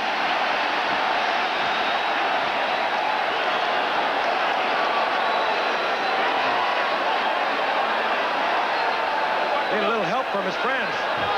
Tom Flynn was in the pack with a bunch of Bears, taking some pretty good shots there from Stephon Humphreys. Cooler heads prevail, and the Packers will go to work. The ball near their 23-yard line. Timeout once again, Soldier Field in Chicago, and we'll be back with more action. And just flexing his left leg, he limped off the field a moment ago. He was hit on a safety blitz. It looked as though he fell on his fanny, and that is what he has been rubbing. Meanwhile, the Green Bay Packers have a 1st down and 10, the ball at their own 23-yard line. Draw play is Jesse Clark. This play has worked well for the Pack tonight. And Clark gets up close to the 30-yard line. Gain of 6. It'll be 2nd and 4. And we can remind you, live at 3 o'clock Eastern Time Saturday on CFA College Football, a couple of big rivalries. First undefeated and 2nd-ranked Penn State is going to meet West Virginia. Or you'll be watching number 3-ranked Nebraska taking on their big rival, Colorado. So coverage will begin live at 3 o'clock Eastern with college football today right here on ABC. Be with us on Saturday. The ball just inside the 30-yard line. Second and a long 3 for the Pack. Lofton, he'll have a first down for the Packers out near the 37-yard line. Hope you enjoyed that halftime feature we had about some of the greats that have played in this series over the year. And while we were watching it ourselves into our booth came Jerry Kramer, the author of a book bestseller, Instant Replay, of a few years ago. He's got another one out called Distant Replays, and he goes back and revisits some of the players that he wrote about in Instant Replay. Fuzzy Thurston is in here, the restaurateur. Max McGee is doing radio for Green Bay. Dick Butkus doing radio for the Bears. What a colorful series this has been. They're all here tonight, the ones I just mentioned. Wright on 1st and 10, trying to get to Lofton. One hand to a wonderful catch. That was sensational. Wow, in traffic, Lofton, great concentration between Fensick, Richardson, one-hands it, comes down at the 40-yard line, first down, Green Bay. Oh, the coverage is very good here. Leslie's all over him. The pass is a well-thrown pass, but I'll tell you, it's just simply a great catch, a great catch. Actually, that was Mike Richardson that was in the coverage that time. 23-yard pickup. Green Bay down 21-7. With their backup quarterback, replacing Lynn Dickey. It's Randy Wright in his second year out of Wisconsin. Wright has to throw this one away. Durison was covering the intended receiver, Gary Ellis. And once again, Wright under pressure. I don't think the Packers have thrown the football tonight, perhaps once or twice, without some kind of pressure from the Bears. You know, that Randy Wright kind of looks like Bart Starr to me when I see his face, kind of that boyish, good-looking man. Looks like Bart Starr. He does, doesn't he? What I'm surprised at, it seems like number 85, Philip Epps, is getting one-on-one coverage more so than anyone else tonight. He's a 10.1 sprinter. I would send him to the end zone. 2nd and 10. Randy Wright tried to get it to Epps. I don't think they have time to get him to the end zone. That time they broke him off at about 10. He was open. Wright couldn't get it there. Pressure once again. It'll be 3rd down and 10.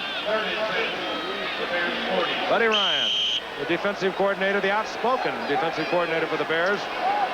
It may look like it's all mixed up down there, but each one of those Bears is in perfect harmony and coordination with his teammates.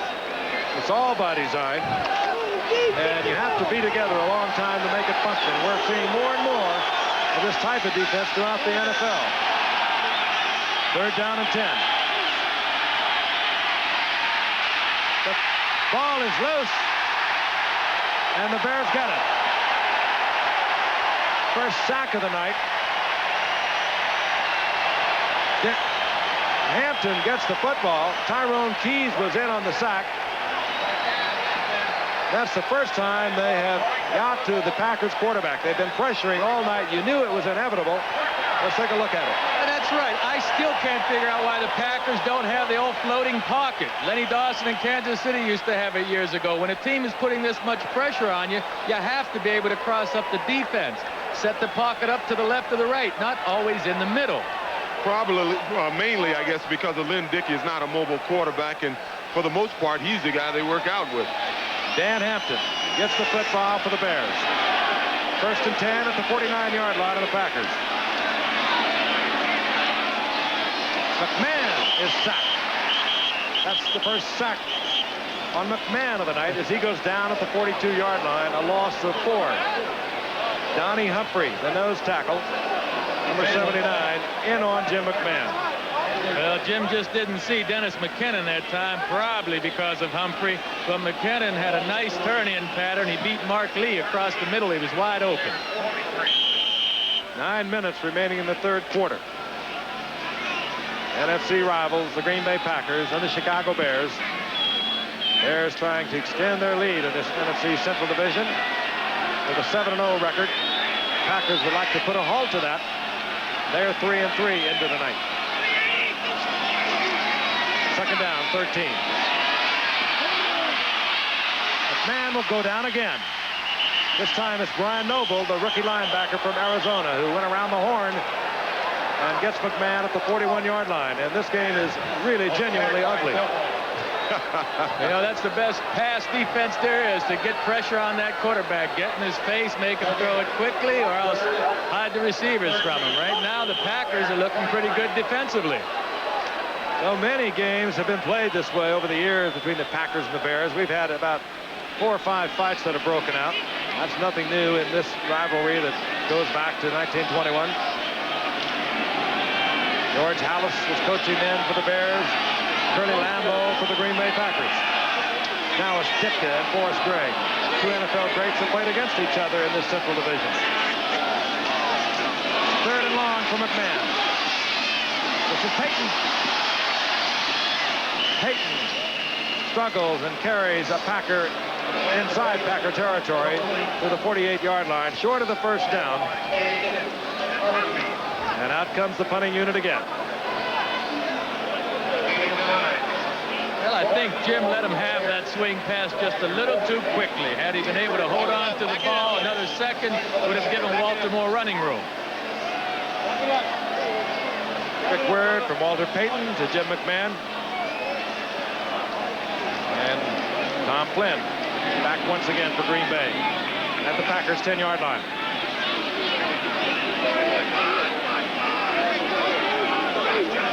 Buford to punt.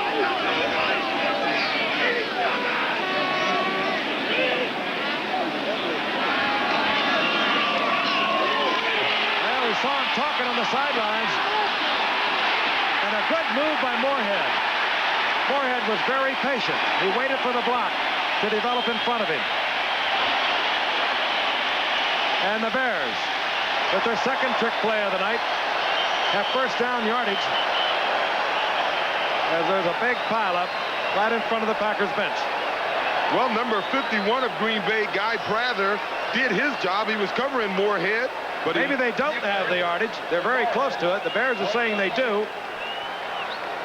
Yes. He was covered. He just didn't make the tackle. Moorhead played that very cool. The ball was there long before his blockers. He gave it a little stagger step as we watch it again. Buford with the pass to Moorhead. Moorhead just almost be stationary, waiting for the blocks. Suey in front. First down, Bears. Buford hasn't punted that well tonight, but he's 1 for 1 passing. Bears at the Packers, 44-yard line.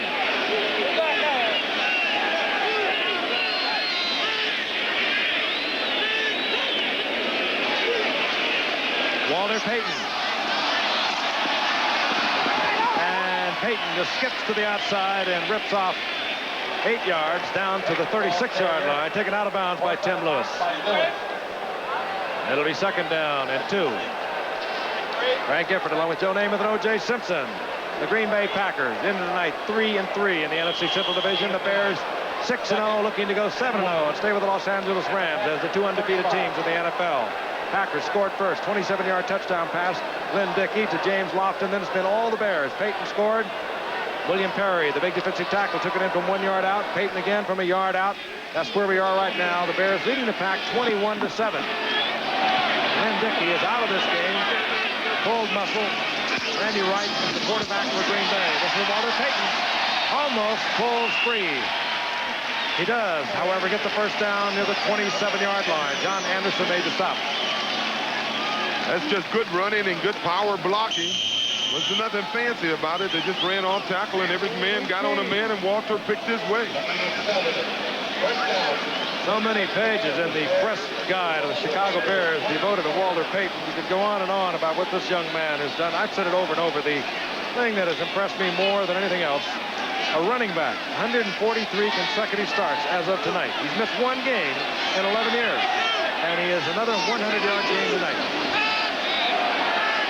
We have a lot of time remaining in the 3rd quarter, and down goes Jim McMahon. Brian Noble gets across the line of scrimmage, the rookie linebacker from Arizona State. I don't think Jim likes this very much, these guys jumping off sides and wrestling them down. I'm not too sure that's going to be a 5-yard penalty when they come off sides that clean and hit the quarterback. Good way to put a quarterback out of the game. Indicated against the Green Bay Packers. All kinds of movement along the line, and they mark it off. Here's Forrest, Greg. Number 91, defense, offside. Still first down. Defensive coordinator for the Green Bay Packers, another teammate of mine, as is Bob Schnelker. The defensive coordinator is Dick Modzelewski. He really works that sideline still. Very excitable. Omo. Walter Payton with yet another 100-yard game. His 66th career 100-yard game. Really remarkable. Here he is again. Looking back inside. He'll be short of the first down as he squeezes inside the 20. Close to the 19. Stopped there by Brian Noble. That was a good hit by Brian Noble. They did get some outside support that time from Mike Douglas, and he forced the runner to turn back inside, and he turned him right into Brian Noble, and a good hit it was. Second down, a little more than a yard for the first down.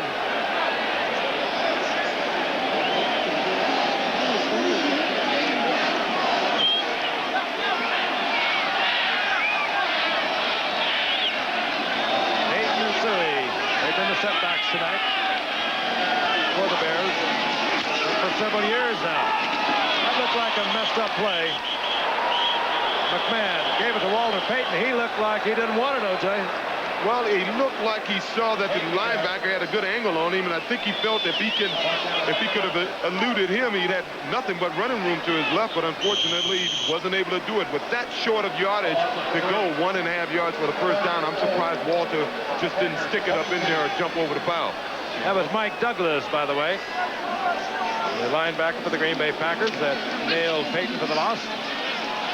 Third down now, a little more than 3, and we'll put the Bears back into a passing down.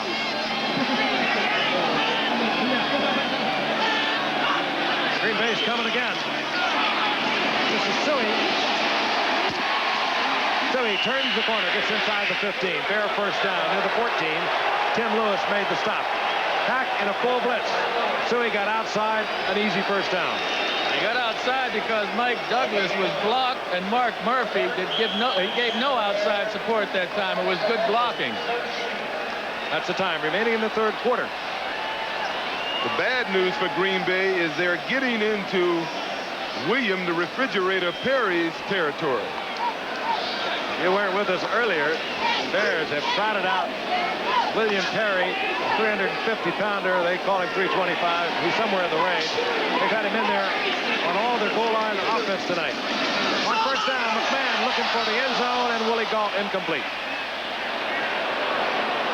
And William Perry has been awesome when they get down close. There he is. Rookie first-round draft pick, defensive tackle out of Clemson. They started using him a week ago against the 49ers. I don't know whether it was, again, as I mentioned earlier, out of spite, but the 49ers used Guy McIntyre very effectively in their short yardage offense against the Bears a year ago out in the NFC Championship game. They trotted him out, William Perry, did the Bears last week against the 49ers, and tonight he has really been effective. He's been a lead blocker on 2 of Walter Payton's touchdowns, and he's carried 1 in himself. We're getting down into his range again. Second down and 10, the Bears. Play action by McMahon. Dumps it off to Suey, and Suey's inside the 5 near the 4-yard line. And Perry is loosening up on the sidelines. And Brian Noble made the stop. The crowd is chanting, "We want Perry." The most unhappy man in this stadium is George Cumby. He's the guy that Perry has blocked on 2 of those touchdowns. Listen to this. He has electrified this crowd. And now Walter Payton is trying to get the crowd even more fired up. Big number 72 is in there. Get low, Cumby. Get low.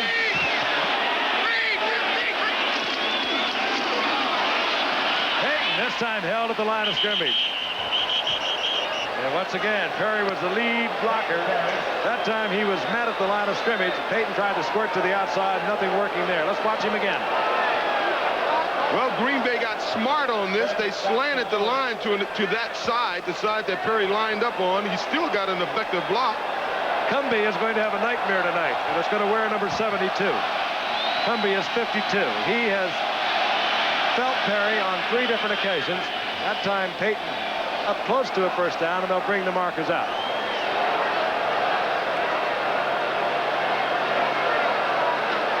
Jim McMahon looking on. Just a little short by that much. Well, the fans want him to go for it, but this kind of game, I'd kick the field goal. I'd give it to Perry. 21-7 lead. It would take. This is going to be decision time. And I think Mike Ditka has made his decision. Yeah. Go for it. It's a fun football team. They do things a little different. Well, the fans like it. Well, they love it.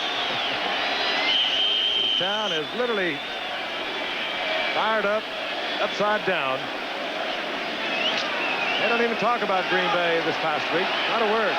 It's just, can we go through the season undefeated and into the Super Bowl? Perry will be the lead blocker, or will he be the ball carrier? Play action by McMahon. In trouble. But he almost gets it to Moorhead. So, Green Bay will get it back. 2 minutes remaining in the third quarter.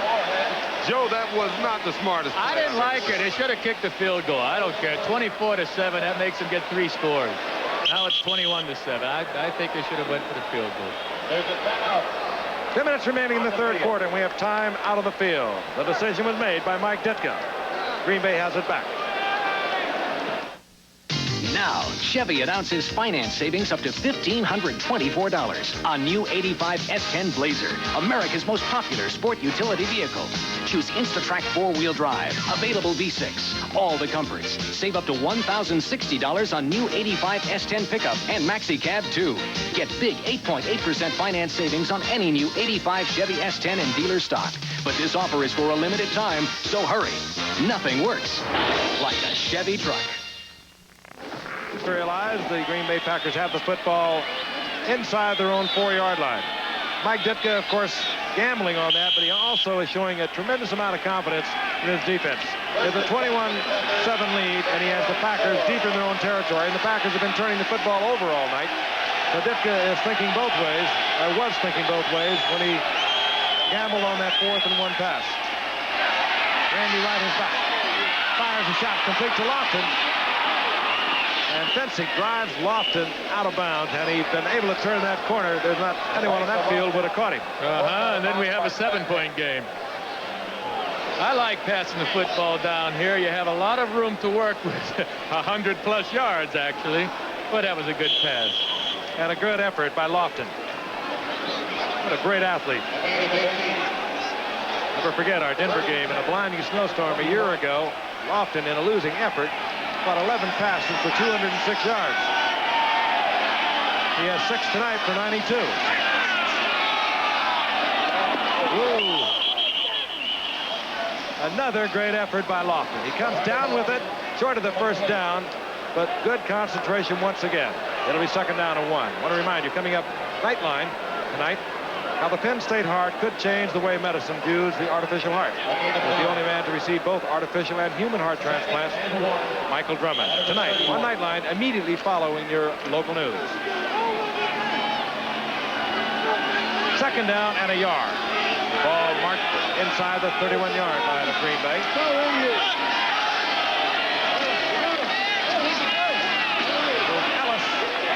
Gary Ellis has the first down. He's out near the 43-yard line as Gary Fensick made the stop. So the Packers get it out from deep in their own territory. A couple of good shots by Randy Wright, filling in for Lynn Dickey, to James Lofton, and a nice run by Gary Ellis. Once again, Randy Wright started earlier in the season against the Cardinals. He's 22 of 41 coming into tonight, a couple of touchdowns and 3 interceptions. Second-year man out of Wisconsin. He's the quarterback for the Pack.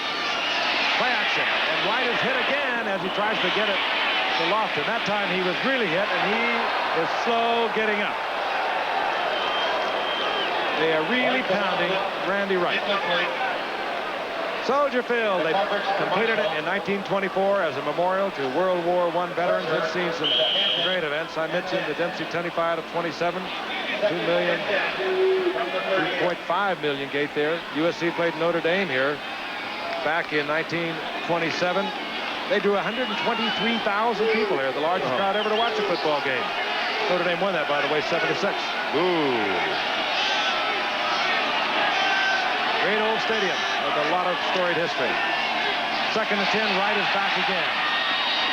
Off the fingertips of Kaufman, as once again a Bear was bearing down on Randy Wright. That time Steve McMichael, the really unsung member of that front four of the Bears. Although you're beginning to hear more and more about Steve McMichael every day. 6th-year man out of Texas. 3rd down and 10. You think the Bears will pin their ears back and come on this one? I tell you, Randy Wright and Lynn Dickey, too, they need to have a talk with this offensive line of the Packers. Now, Bears aren't blitzing every time. They're getting people free just on one-on-one pass rushing. The line's doing a lousy job for the Pack right now. From the shotgun. Flag is down. Hoffman has first down yardage. He's near the 49-yard line of the Bears, but that flag is down at the line of scrimmage. It's against the Green Bay Packers. Illegal motion.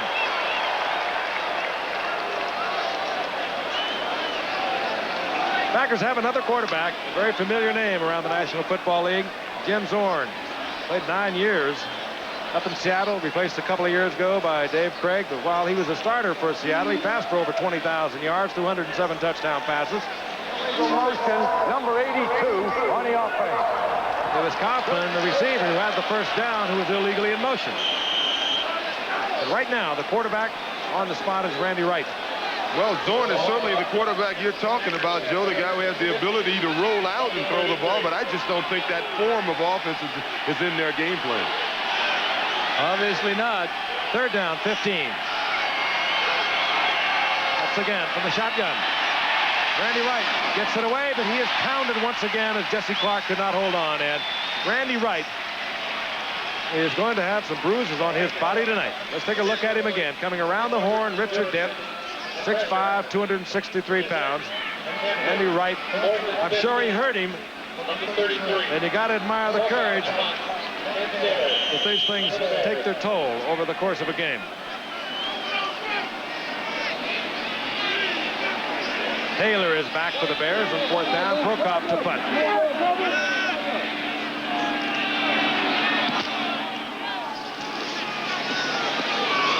Taylor at the 21-yard line. And tripped up at the 30 and gets to the 32-yard line, where it'll be first down Bears. Hustling down there. Former Jet acquired by Green Bay, Mark Shoemate. This telecast is presented by the authority of the National Football League. It's intended for the private use of our audience. Any rebroadcast or other use of this telecast without the express written consent of the National Football League is prohibited. Green Bay was 8-8 last year. The 3rd consecutive year they were 8-8. But it looked good for the future because they were 7-1 over the last 8 games.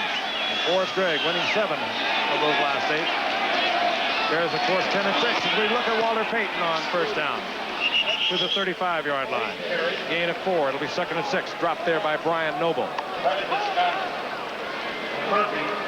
Should be the final play this 3rd quarter. Bears dominating in typical Bear fashion. They're leading 21-7. Green Bay, however, still within range. We'll be back after this from our station. 3rd quarter. Bears have the football. They have it at their own 35-yard line. 2nd down and 7. And here's the man who has put together this defensive unit for the Chicago Bears. You knew him, Joe, when you were with the Jets. crusty, outspoken, but he is a very skilled practitioner of defense. Very good coach. He put together our Super Bowl champion defensive team. We worked together for a few years, and I tell you what, the players really love him. And Mike Ditka and Buddy Ryan, they absolutely say exactly what they think and feel. Kind of refreshing. Second down and 6. Walter Payton, he's over 100 yards on the night. He'll get a bunch more now. Up close to a first down. Mark Murphy came up to make the stop for Green Bay. The kind of night you look forward to, isn't it, O.J., when you're a running back? Second down and 6. Walter Payton, he's over 100 yards on the night. He'll get a bunch more now. Up close to a first down. Mark Murphy came up to make the stop for Green Bay. The kind of night you look forward to, isn't it, O.J., when you're a running back? Put some big numbers on the board. Well, if they're going to go to the Super Bowl, here's where Walter's going to be, I guess, at his most valuable for this team, because when they get a lead, they got a 2-touchdown lead. There's a lot of time left in the game. Who knows? Green Bay may catch on fire, but they'll just run Walter at them. That'll eat up the clock, and, you know, maybe they'll even score again. The thing about it, even though we have not seen it in effect tonight as we get the measurement, this is no longer a one-dimensional team with McMahon at quarterback, Willie Gault on the outside, Dennis McKinnon, when he's healthy, one of the fine receivers on the opposite side. And take a look at it with our reverse angle camera.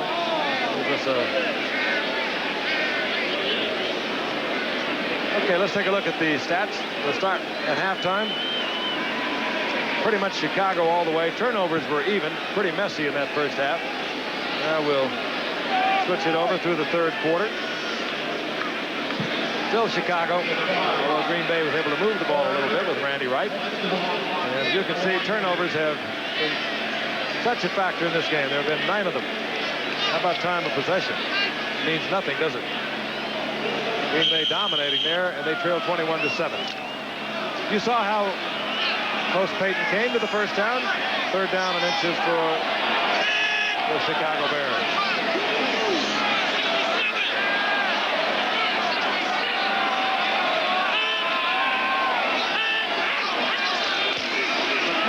Carry it for the first down. He took a long count, hoping to draw the pack off sides. He didn't do so. Followed Jay Hilgenberg, the center, for a Bear first down. I think the Bears are just going to methodically try to work on the clock now. Run Payton 2 or 3 times. Give it to Suey. Maybe if things go right, send Willie Gault on a fly pattern. Mike Ditka, 9 years, coach of the Dallas Cowboys, following an all-pro career as a tight end with these Bears and the Eagles and later the Cowboys. Came here 4 years ago and has turned things around dramatically. McKinnon, I believe, is the intended receiver. McMahon goes down and he was shaken up. Brian Noble put a hit on McMahon, who's slow getting up. And he is really rocky. I tell you, McMahon has developed a bad habit of jumping up when he throws the football. There's something he used to tell us running backs: you can get hurt more while you're in the air. So try your best to stay on the ground as much as you can. And tonight, I bet you on at least 7 occasions I've seen him leap into the air to throw the ball. That's Noble, and he catches McMahon as he releases the ball. And McMahon was very slow getting up. Now he limps up to the line of scrimmage, looks over a second down and 10. McMahon is 2 of 8 here in the second half. Matsui.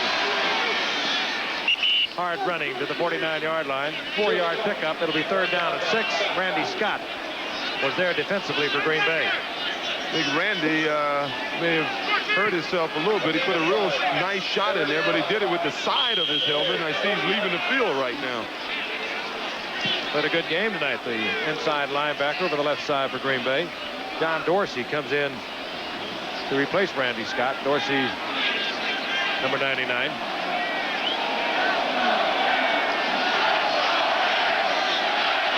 The chant is, "Let's go Bears." Oh, boy. And McMahon, I think, wants to talk with Ditka. I think he also has been shaken up. He calls timeout. Folks, next Monday night, Marcus Allen, Dan Fouts is back, Kellen Winslow, Charlie Joyner, Raiders and the Chargers from Los Angeles. Bears leading the Packers 21-7. We're in the fourth quarter.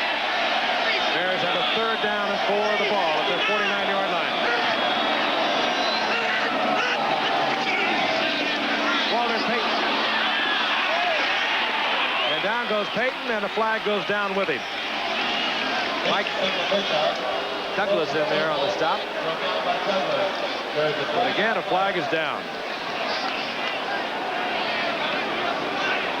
Mike Mad Dog Douglas. A lot of penalties, a lot of turnovers. If you were with us earlier.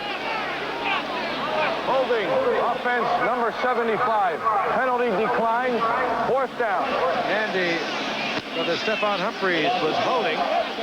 Declined by Green Bay. They won it back. Got 9 turnovers.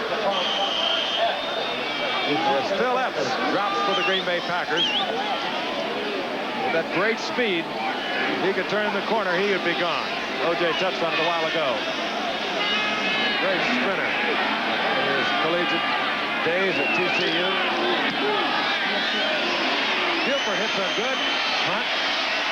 Epps at the 3-yard line. And he very wisely steps out of bounds at the 10-yard line. So the Green Bay Packers starting deep in their own territory once again. Dennis Gentry hustling down there. Good punt by Buford. The Bears got Buford late in August from the San Diego Chargers. That time he got one off 53 yards. That was a good punt, but it was a bad decision on Phillips Epps' part, or else the man that should have been helping him down there. You don't field the ball on the 5-yard line. It's going to go into the end zone. Well, you have to admire the kid, Joe. Nothing has been happening for these Packers since early in the first quarter, so maybe he was just trying to make something happen. Well, I'm sure he was trying, but that was not a good decision. They have not even threatened. That's their first touchdown. And Fensick almost picked off another one. Intended for Phil Epps. Fensick stepped right in front of Epps, almost came up with it, and getting up very slowly is Randy Wright, and he is limping now. This game has been tough on quarterbacks. Here's Epps, a little slant in. Watch number 45, Gary Fensick. It'll be 2nd down and 10. Well, that was kind of a strange play. You see, Epps was sprinting out to his right and throwing a slant pattern over to his right. It just drew Fensick into the coverage. Randy Wright has not been sacked all that many times, but he has been buffeted and whacked almost on each occasion he tries to get rid of the ball. Here comes the blitz. Wright. Epps comes back to the football, and he'll have the 1st down in front of Mike Richardson out to the 47-yard line. Yeah, I'd use that play more often. You see, Epps just on a full sprint right under pressure, just threw the ball away. Now Epps sees the ball, and Mike Richardson, knowing that Epps has all that speed, puts his head down. Epps sees the ball and comes back for it, gets the Green Bay 1st down. We were playing the Raiders one time. We're backed up on our own 1-yard line. I made 2 underthrows just like that to Don Maynard. We went 99 yards for touchdown. But you did it on purpose. That's right. That last one wasn't on purpose. Green Bay. They're still in this one. They're down 21-7. But they're in danger of losing another quarterback. That was Steve McMichael. As Randy Wright goes down again. Also in there, Dan Hampton.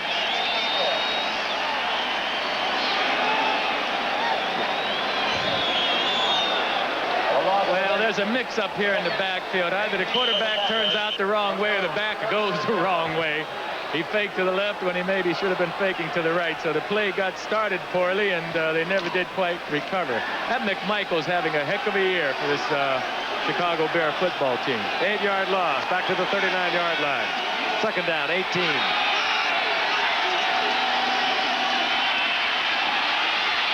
Right, has the time, looks for Lofton. That ball is almost picked off. That had to be. Fensick and a late interference. Yes. No, he ran into Lofton. That's going to be defensive interference. Well, Gary Fitzik is saying I was playing the ball. They're allowing that this year.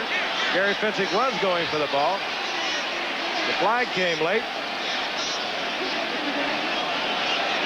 And it has changed so much pass interference this season. You play that football, it's hard to draw the penalty. There's no foul on the play. And that is not a foul. Oh, no foul. Let's watch Lofton. All Gary Fitzik has to be doing is playing that ball. They can't run through the receiver. He's not allowed to do that, but he's in front of the play. Yeah, well, turns around. He almost caught the ball.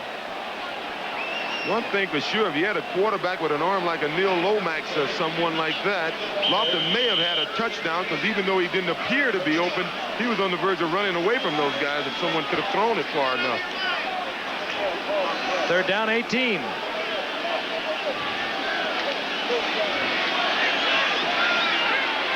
Forrest Gregg, he has really been upset all along the sideline this evening. Offensively, the Packers have been unable to get anything happening since their first touchdown drive. And their quarterback has been hammered all night. Richard Dent coming around the horn once again. And Jim Zorn, the Seattle Seahawks quarterback, is warming up at the sidelines. We don't know whether we'll see him, but he's staying loose. Let's pause 5 seconds and allow our stations to identify themselves. You're watching another sports exclusive on Channel 7, WKBW-TV, Buffalo. Soldier Field in Chicago with the Bears leading the Green Bay Packers, two NFC Central Division rivals. Bears leading 21-7. The Packers on fourth down. Prokop, the punter in the game. Ken Taylor is deep for the Bears.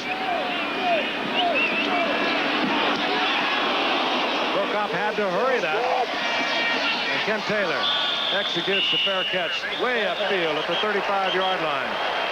Sean Gale almost blocked that punt by Prokop.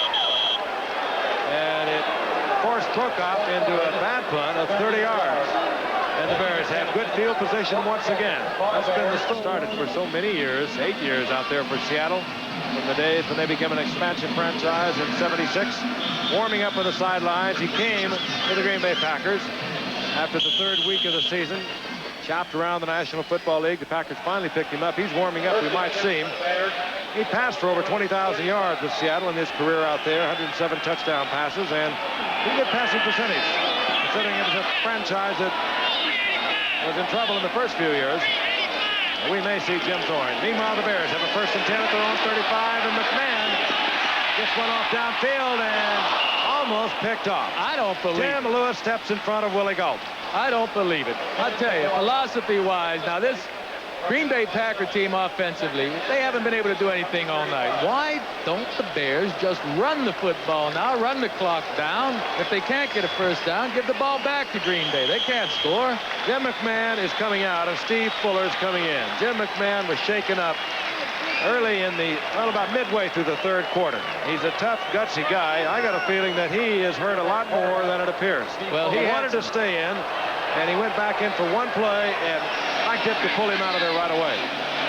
So Steve Fuller's in the lineup as the quarterback, number 4. This is Walter Payton. And Payton works to the 39-yard line, a gain of 3. It'll be 3rd down and 7, upended by Donnie Humphrey. Unfortunately, throwing the ball on 1st down at this stage in the game forces them to look to throw the ball here on 3rd down, because it is a passing situation. But in football, just like in boxing, you got to know how to close out a guy. And Chicago should have closed these guys out by just running the ball.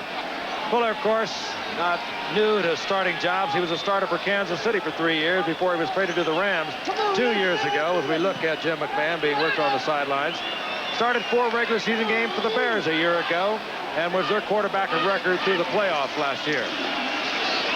Green Bay's going to blitz him early on. Willie Galt was there, and Fuller almost got it to him as Fuller gets pounded. So Steve Fuller, who came off the bench, he didn't even have a chance to warm up. And they are working on Jim McMahon on the sideline. 4th down, Chicago. Jim's got several bumps and bruises, and I know his rib cage is hurting him some. He has a slightly torn rib cartilage, but he's a tough guy. Just like Lynn Dickey, you know. Some of those quarterbacks, they'll bite the bullet and play. Green Bay has the speed back there, and Epps. Buford on to punt.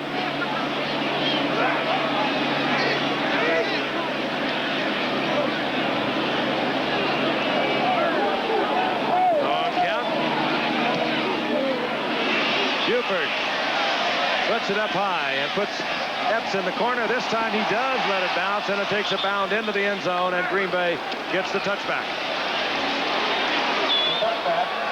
Next Saturday, live at 10:30 Eastern Time, or rather next Sunday, over 19,000 runners compete in America's largest marathon field.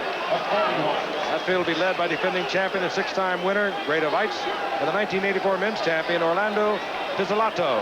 And that's, of course, the New York City Marathon. ABC Sports will present live, exclusive coverage from start to finish Sunday.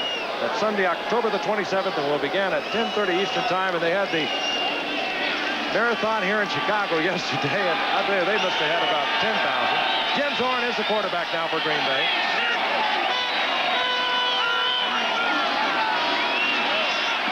Snaps it off to Ivory.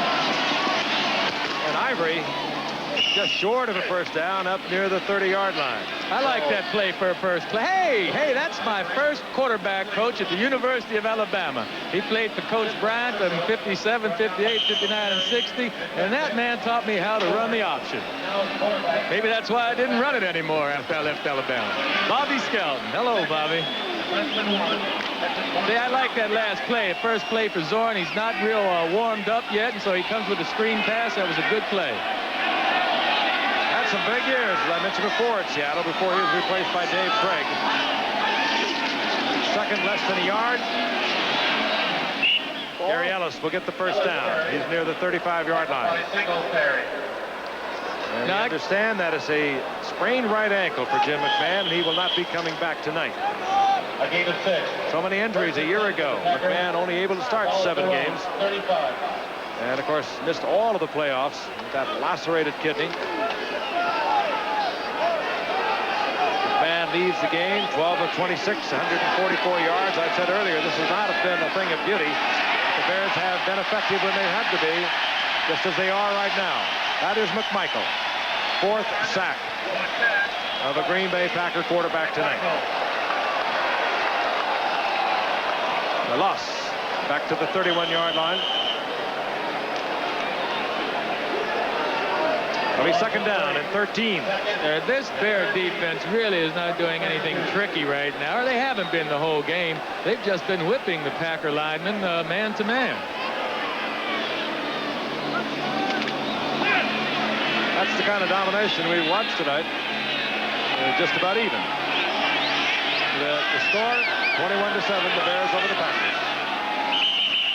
Jim Zorn uses a Packer timeout. He was running out of time. Rather than take the penalty, he calls timeout. We'll be back to our World Series coverage, which will resume tomorrow night. Gives you a good look at Soldier Field here in Chicago, where I played my first professional football game. I'm not going to get into the detail of how long ago. But for so many years, we played the College All-Star game here, up until 1976 to be exact. Well, that one was washed away. Right now, the Green Bay Packers down 21-7 with 7:36 remaining in the game. Have a second down and 13. The ball near their own 31-yard line. And Jim Zorn is the quarterback. Zorn tries to get it to Kaufman. Incomplete. Again, Bears pressure on a Packer quarterback. Well, in all fairness to Green Bay, they are playing 2 rookies on that offensive line. Number 57, Rich Moran, who was a 3rd-round draft choice, and of course, their number 1 draft choice, Ken Rutger, out of the University of Southern California. And for rookies to be up there looking at this, Buddy Ryan, a complicated defense is pretty tough assignment.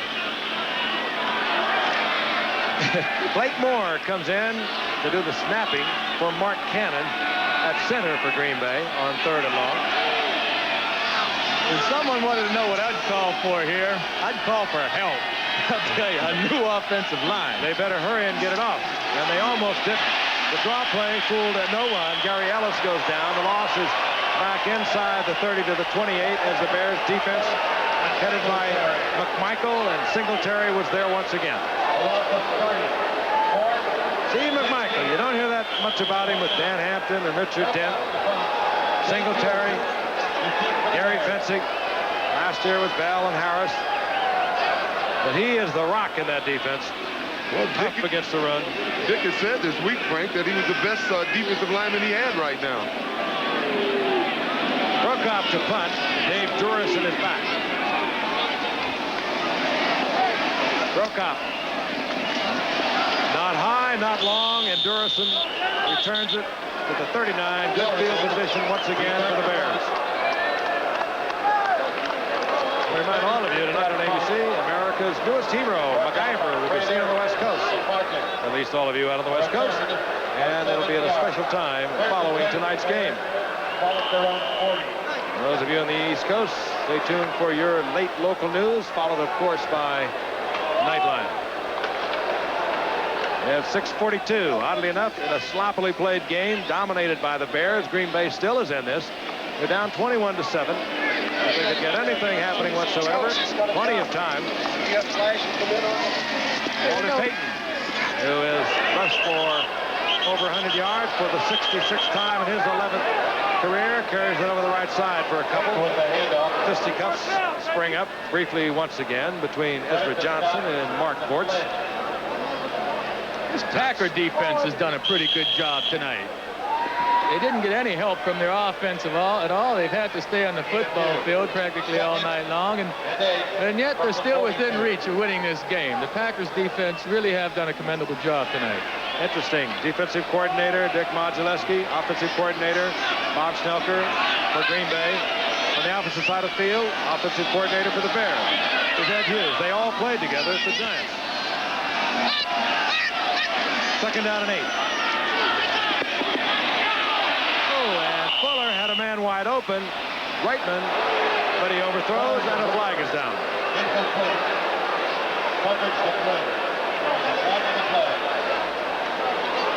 And this time it'll be against the Packers. Busy night for referee Chuck Heberling.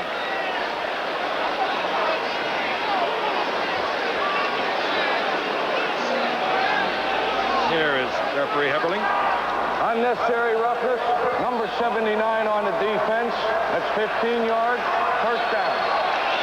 Johnny Humphrey, unnecessary roughness, and that's McMahon's ankle. They immediately put that ice on there, of course, to try and keep the swelling down. He'll have that on there probably for 24 hours. Tough cookie. Told you a couple of times about the game up in Minnesota where he was a catastrophe quarterback. With the Bears down by 17-9 in the third quarter. They brought him in, and he pulled that one out with 3 touchdown passes. 44-yard line, 1st and 10, the Bears. Fuller overthrows Ken Marjoram. I don't know why they're passing the football. First down.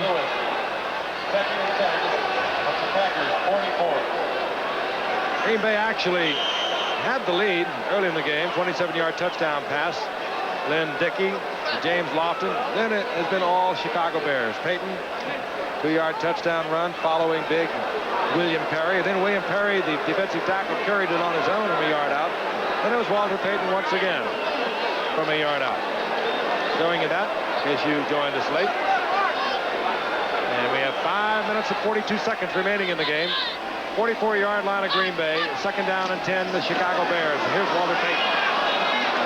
Slips as he tries to turn it upfield.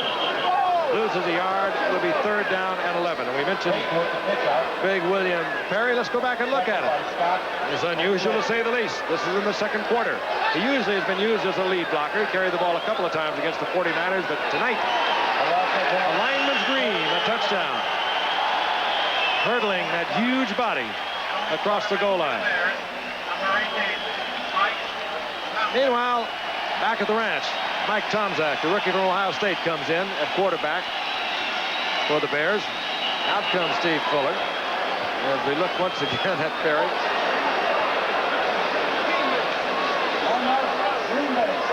And Green Bay promptly calls timeout. So Tomczak, who has not even run off an offensive play, was in the huddle, ready to go. Gets the timeout, comes back over, talks a little more with Mike Ditka, and we'll move into the huddle. He, of course, is a free agent out of Ohio State. Second leading passer in the history of Ohio State University in yards. Had 32 touchdown passes. Had a total offense there of over 6,000 yards. So young Mike Tomczak, 6'1", a 195-pounder, is in at quarterback for the Chicago Bears. A week from tonight, San Diego Chargers and the Los Angeles Raiders. LA Memorial Coliseum. And bounce back. Kellen Winslow back. Chargers trying to stay in the hunt out there. The Raiders with a 21-20 win over Cleveland yesterday. Touchdown pass from Mark Wilson to Todd Christensen in the final seconds of that game gave them a victory, and they stayed tied with Denver at 5-2. Interesting watching the Raiders now. Since they've lost Plunkett, they've sort of changed their offensive philosophy. You think of the Raiders as being a passing team rather. Of course, they won last week throwing that ball to Christensen, but basically they've become a running football team featuring Marcus Allen. They're down and 11. Mike Tomczak comes in. That will be his first situation. Usually when you get a young quarterback in there, you blitz him. He bobbles the ball, and Tomczak is hammered. Mark Murphy hit him, but the Bears were able to recover it, so they do avoid the turnover. Tomczak, a rookie from Ohio State coming off the bench, really gets hit. The Bears were able to cover it, so they'll bring out the punting unit. This is one of the sloppiest games I've ever seen played by a quality, good football team. Or two of them. 24, the Bears 42. Phillips is back once again. 9 turnovers we've had tonight. That could have been 10. Earlier this season, there were 11. That was a game between Seattle and Kansas City. I can't give you an NFL record for turnovers because no such stats we are informed are kept.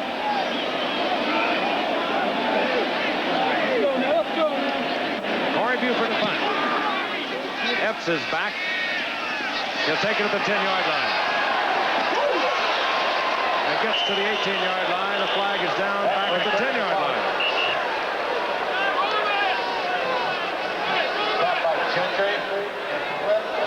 Another flag down.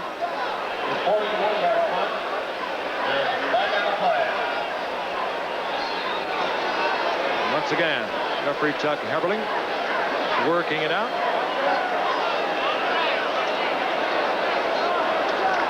Illegal block, number 27 on the receiving team. First Gary down. Hayes with the illegal block of the Green Bay Packers. Instead of taking over at the 17-yard line, will be at the 5-yard line. This ABC Sports exclusive has been brought to you by Chevrolet. It's 1986 at your Chevy dealers now. Live today Chevy. And by Miller Beer. Miller made the American way since 1855. And by Goodyear, makers of the great performing all-season radio Vector. And by Owens Corning. Our building products put your house in the paint. First and 10, the Pack. They have been in trouble all night. Zorn. This will be a safety. Zorn sacked in the end zone. He had no chance whatsoever. I think they will credit Otis Wilson, number 55. But it could have been one of 4 Bears who would have got the sack. Hampton was there, Dent was there, and McMichael was there. And Zorn is slow getting up. Bears will grind on you. They'll whack on you. They don't do it pretty, but they're very effective. Watch it again. Here he comes, Otis Wilson. Zorn spins away from it a little bit. McMichael is there, then Wilson is there, and the safety. Eddie Lee Ivory made a good block on Otis Wilson that time, but there were just too many Bears back there in the backfield. It was Otis in our meeting this morning that told us that these guys just enjoy one another. They have fun together. They like one another, and they enjoy this game when they're playing like it. Chicago leading now 23-7. Green Bay will put it in play from their own 20-yard line. The punter, Prokop, is out there. Willie Gauld is dropped back for the Chicago Bears, along with Dennis Gentry. They like to get the ball to Gauld if they can. Right-footed kicker, so they'll put Gauld over on the far side. The right-footed kicker. However, Krakow is a left-footed kicker. You would think that Gauld would be over the other side. They do kick away from Gauld, but he steps in front of Gentry. Oh, he's lightning. To midfield. I'll tell you, I was looking for an onside kick there. I know from the punter position it wouldn't be a good idea, but why not bring the place kicker out and try an onside kick in that situation? Bears have it back once again, midfield. I've never seen it done, but I'm sure it's possible. Hey, they're down, 16 points. They have to get the ball back. They're not going to score points without the football. Lots of changes for the Bears. They bring in James Manis, the rookie from TCU. Quarterback now is Steve Fuller back in the game. Tomzak, the rookie from Ohio State, who bobbled, snapped from the center of the shotgun, is on the bench. And now Fuller pulls away, and there's a scramble at the line of scrimmage. And Fuller was able to cover that ball. You know, that was going to be another pass play. Both wide receivers went deep that time. That was going to be another pass play. Well, I'm stymied. Well, it's going to hurt them if they play ball like this late in the season in the playoffs. You got to know how to finish your team off. And you finish a team off like this by running the ball and running out the clock. This has not been a pretty thing to watch. The 2nd and 12. Walter Payton. He's fun to watch. No matter what kind of game you're involved in. He's over 100 yards again tonight. Gets a couple that time. It'll be 3rd down and long once again. 3rd and 10.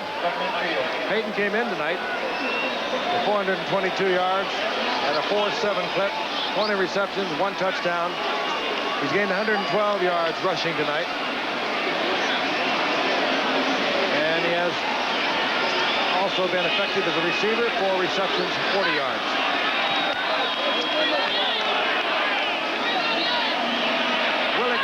Move, number 83. Fuller gets it to Gault, and Gault will be close to a 1st down at the 40-yard line. Cade was up there defensively, the rookie number 1 draft pick from San Diego, who did not sign a year ago and was signed recently by Green Bay after they gave up a 1st-round draft pick to the San Diego Chargers for his rights. Down the Bears, 39-yard line of the Green Bay Packers. As we tick off the final seconds to the 2-minute warning. And there it is. The Packers have 1 timeout remaining. The Bears 2 will be back. Jim Palmer, Tim McCarver, and Kansas City in deep trouble. Reggie Jackson, of course, Mr. October, taking a little time off this October round, giving you some insight during our pregame show. He'll be with us tomorrow night as our World Series coverage continues from St. Louis. The Honey Bears performing before a lot of empty seats at the moment. 39-yard line of the Green Bay Packers, 1st down and 10 the Chicago Bears. The quarterback remains Steve Fuller. Walter Payton and Matt Suey stay on as the running backs. Fuller wants to put it in the air. Goes underneath, gets it to the big tight end. Reitman, who powers inside the 30-yard line, even though Tom Flynn was giving him a pretty good ride. Reitman listed as a rookie from UCLA, actually was a 3rd-round pick of the Bears in '82 before he decided to join the USFL. And we have another flag that's going to bring this one back. Probably holding against the Bears. 57 offense, holding, 1st down. Tom Thayer, the rookie guard on the right side. They call him a rookie, but he too has performed for 3 years with the USFL. Blitz, then down to Arizona. He's filling in for an injured Kurt Becker, who's on the injured reserve. Did a fine job last week, as a matter of fact, against the 49ers, did Tom Thayer. 1:49 remaining. Bears now backed up. It'll be 1st down and 20. There at the Green Bay Packers 49-yard line. Fuller on the a sprint out. Looking for Reitman, and Reitman stays in bounds, keeps the clock moving, gets 11 of it back. It'll be second down and 9. What? I can't imagine what the Bears are trying to prove at this point, passing the football. Are they concerned with the tie-breaking system at the end of the season and points? Well, they can force Green Bay to use up their first downs just by running the ball a couple of times. That would pretty much cinch it. It's cinched as it is, the way Green Bay's offense has been operating tonight. Talking about timeouts, they only have one. There is Perry, the hero of the night. He put some spice and fun into this game. If you weren't with us, the big man, the big rookie defensive tackle, led the way for 2 Walter Payton touchdowns from in close and scored 1 himself. Fuller being dragged down from behind. Ezra Johnson pursued him, stripped the ball, it looked like, but did he get there late? Flynn comes up with it. Nope. The Bears will keep possession. It'll be third down and 10. Well, maybe Mike Dick is trying to see how Green Bay reacts to rollout type passing. They do have to play him in the next few weeks, so maybe he's trying to see how they react to it. Fuller on the sprint. I hope there's a good reason for all this. Ezra Johnson with the long reach. And that's a fumble. Could well have been called a fumble. Third down and 10. And there's Mike Ditka. Next Sunday for the Chicago Bears. They'll be entertaining Minnesota right here. Oh, Green Bay called a timeout with 12 seconds to go. Down by 16 points. I really don't believe they did this, but they did. They used their last timeout. They're going to pull this one out, trailing 23-7. Timeout with 12 seconds remaining. And Fuller, they put on some great shows over the years. At the 39-yard line, third down and 9, and Fuller is back. He wants a big one to Marjoram, incomplete. That'll bring up fourth down, stops the clock with 6 seconds on it. There's something going on here that I don't understand, and I don't think it's making Forrest Gregg a happy man. Well, I don't think Forrest and Ditka care much what the other one thinks. You've heard of breakfast at Wimbledon? This is breakfast from Chicago. You know, great football player, Hall of Famer, 1977. I had the honor and privilege of going into Hall of Fame with Forrest Gregg. What a class we had. Bart Starr was there. Gale Sayers was there. Bill Willis. That'll do it. The Bears remain undefeated, along with the Los Angeles Rams, the only 2